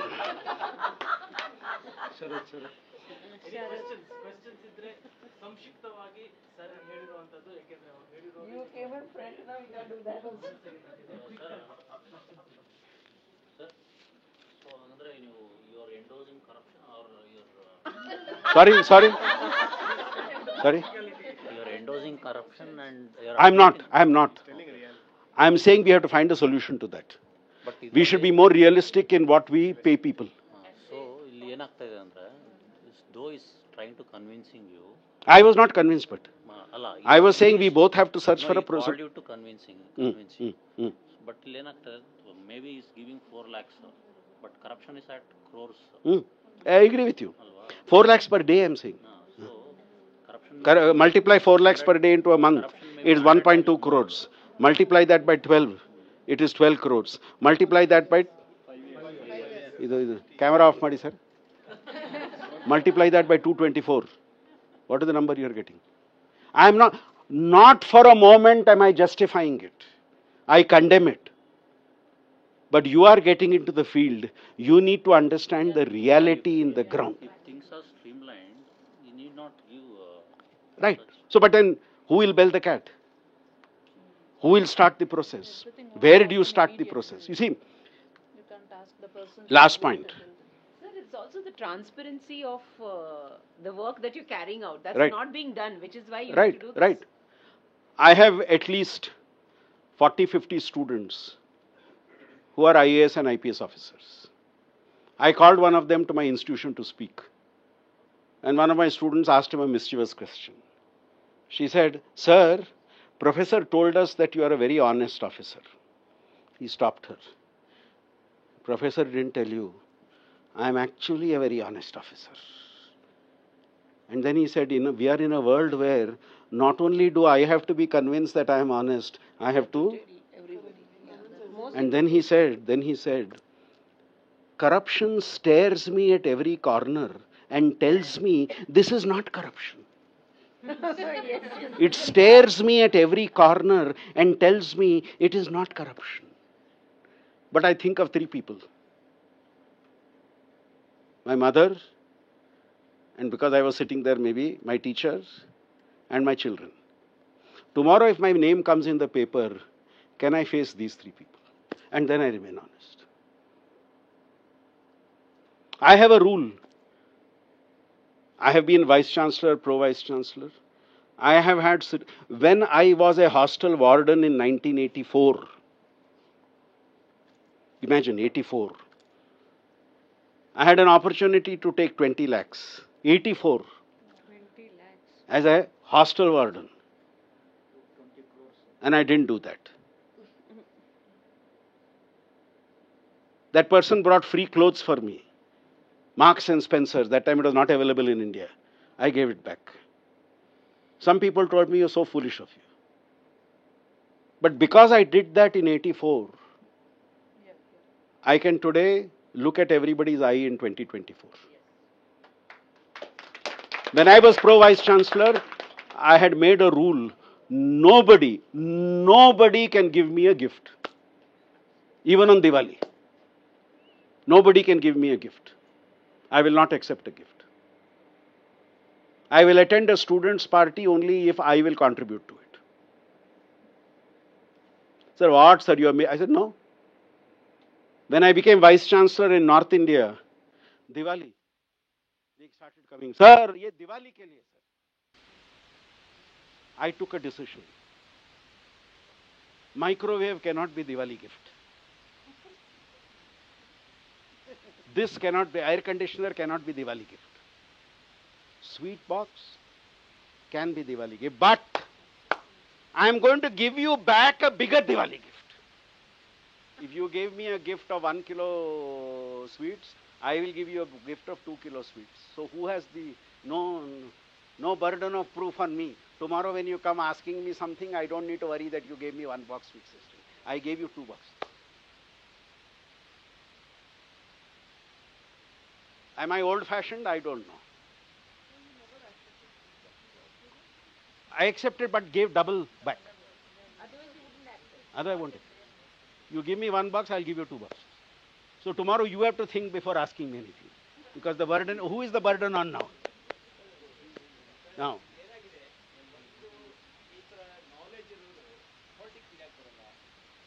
ಈಗ ಇಷ್ಟು ನೀವು ಯಾಕಂದ್ರೆ ನಾನು ಬೆಂಗಳೂರು ಸಿಟಿಯಿಂದ ನೀವು ಅಲ್ಲಿ ನಮ್ಮಲ್ಲಿ ಪ್ರೊಫೆಸರಾಗಿದ್ದಾಗ ನನಗೆ ಜೈನ್ ಕಾಲೇಜ್. ಬಟ್ ನಾನು ಹೇಳೋದು ಬಹುತೇಕರು ಎಲ್ಲ ನಾಲೆಜ್ ಇರುತ್ತೆ. ಈ ಥರದ ಒಂದು ಏನು ಕ್ಲೀನ್ ಹ್ಯಾಂಡು ಎಲ್ಲ ಇದೆ. ಯಾಕೆ ಪಾಲಿಟಿಕ್ಸ್ ಬರಲ್ಲ? ಪಾಲಿಟಿಕ್ಸ್ ಅಲ್ಲಿ ಇದ್ದವರಿಗೆ ಅಡ್ವೈಸ್ ಮಾಡುವಾಗ ಎಲ್ಲ ಪಕ್ಷಗಳಲ್ಲಿ ನಾನು ಯಾಕೆ ಬಸ್ಸಿರ್ಬೇಕು? ಎಲ್ಲ ಪಕ್ಷದವರು ಅಡ್ವೈಸ್ ತಗೊಳ್ತಾರೆ. ಎಲ್ಲ ಪಕ್ಷದವರು ಒಂದೇ ಮಾತು ಹೇಳ್ತಾರೆ: ಇವರು ನಮ್ಮವರಲ್ಲ, ಆದ್ರೆ ಅವರ ಮಾತನ್ನು ನಾನು ಕೇಳ್ತೇನೆ ಅಂತ. ಬಿಜೆಪಿ ಅವರಾಗ್ಬೋದು, ಕಾಂಗ್ರೆಸ್ ಅವರಾಗ್ಬೋದು, JDS ಅವರಾಗ್ಬೋದು, ಆಪ್ ಅವರಾಗ್ಬೋದು. ನಾಯಕರು ಅವರ ಸಮರ್ಥಕರಿಗೆ ಏನು ಹೇಳ್ತಾರೆ? ಶಾಸ್ತ್ರಿ ಅವ್ರು ನಮ್ಮವರಲ್ಲ, ನನ್ನನ್ನು ಅವರ ಜೊತೆ ನೋಡಿ ನಮ್ಮವ್ರು ಇರ್ಬೇಕು, ಇವ್ರು ನಮ್ಮವರಲ್ಲ, ಆದರೆ ಇವರ ಮಾತನ್ನು ನಾನು ಕೇಳ್ತೇನೆ.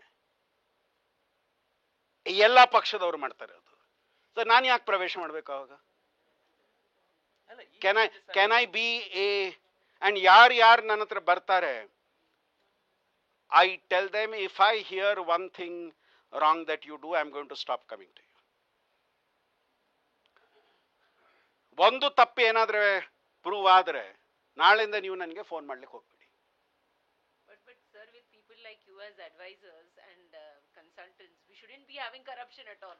No, Or at least I am that's the hoping hope. that That's the hope. that number will increase. That's the hope. I am hoping that number will increase. Sorry to say that, but I am hoping that number will increase. that should be Now, hopefully. To enter politics, it requires a particular approach.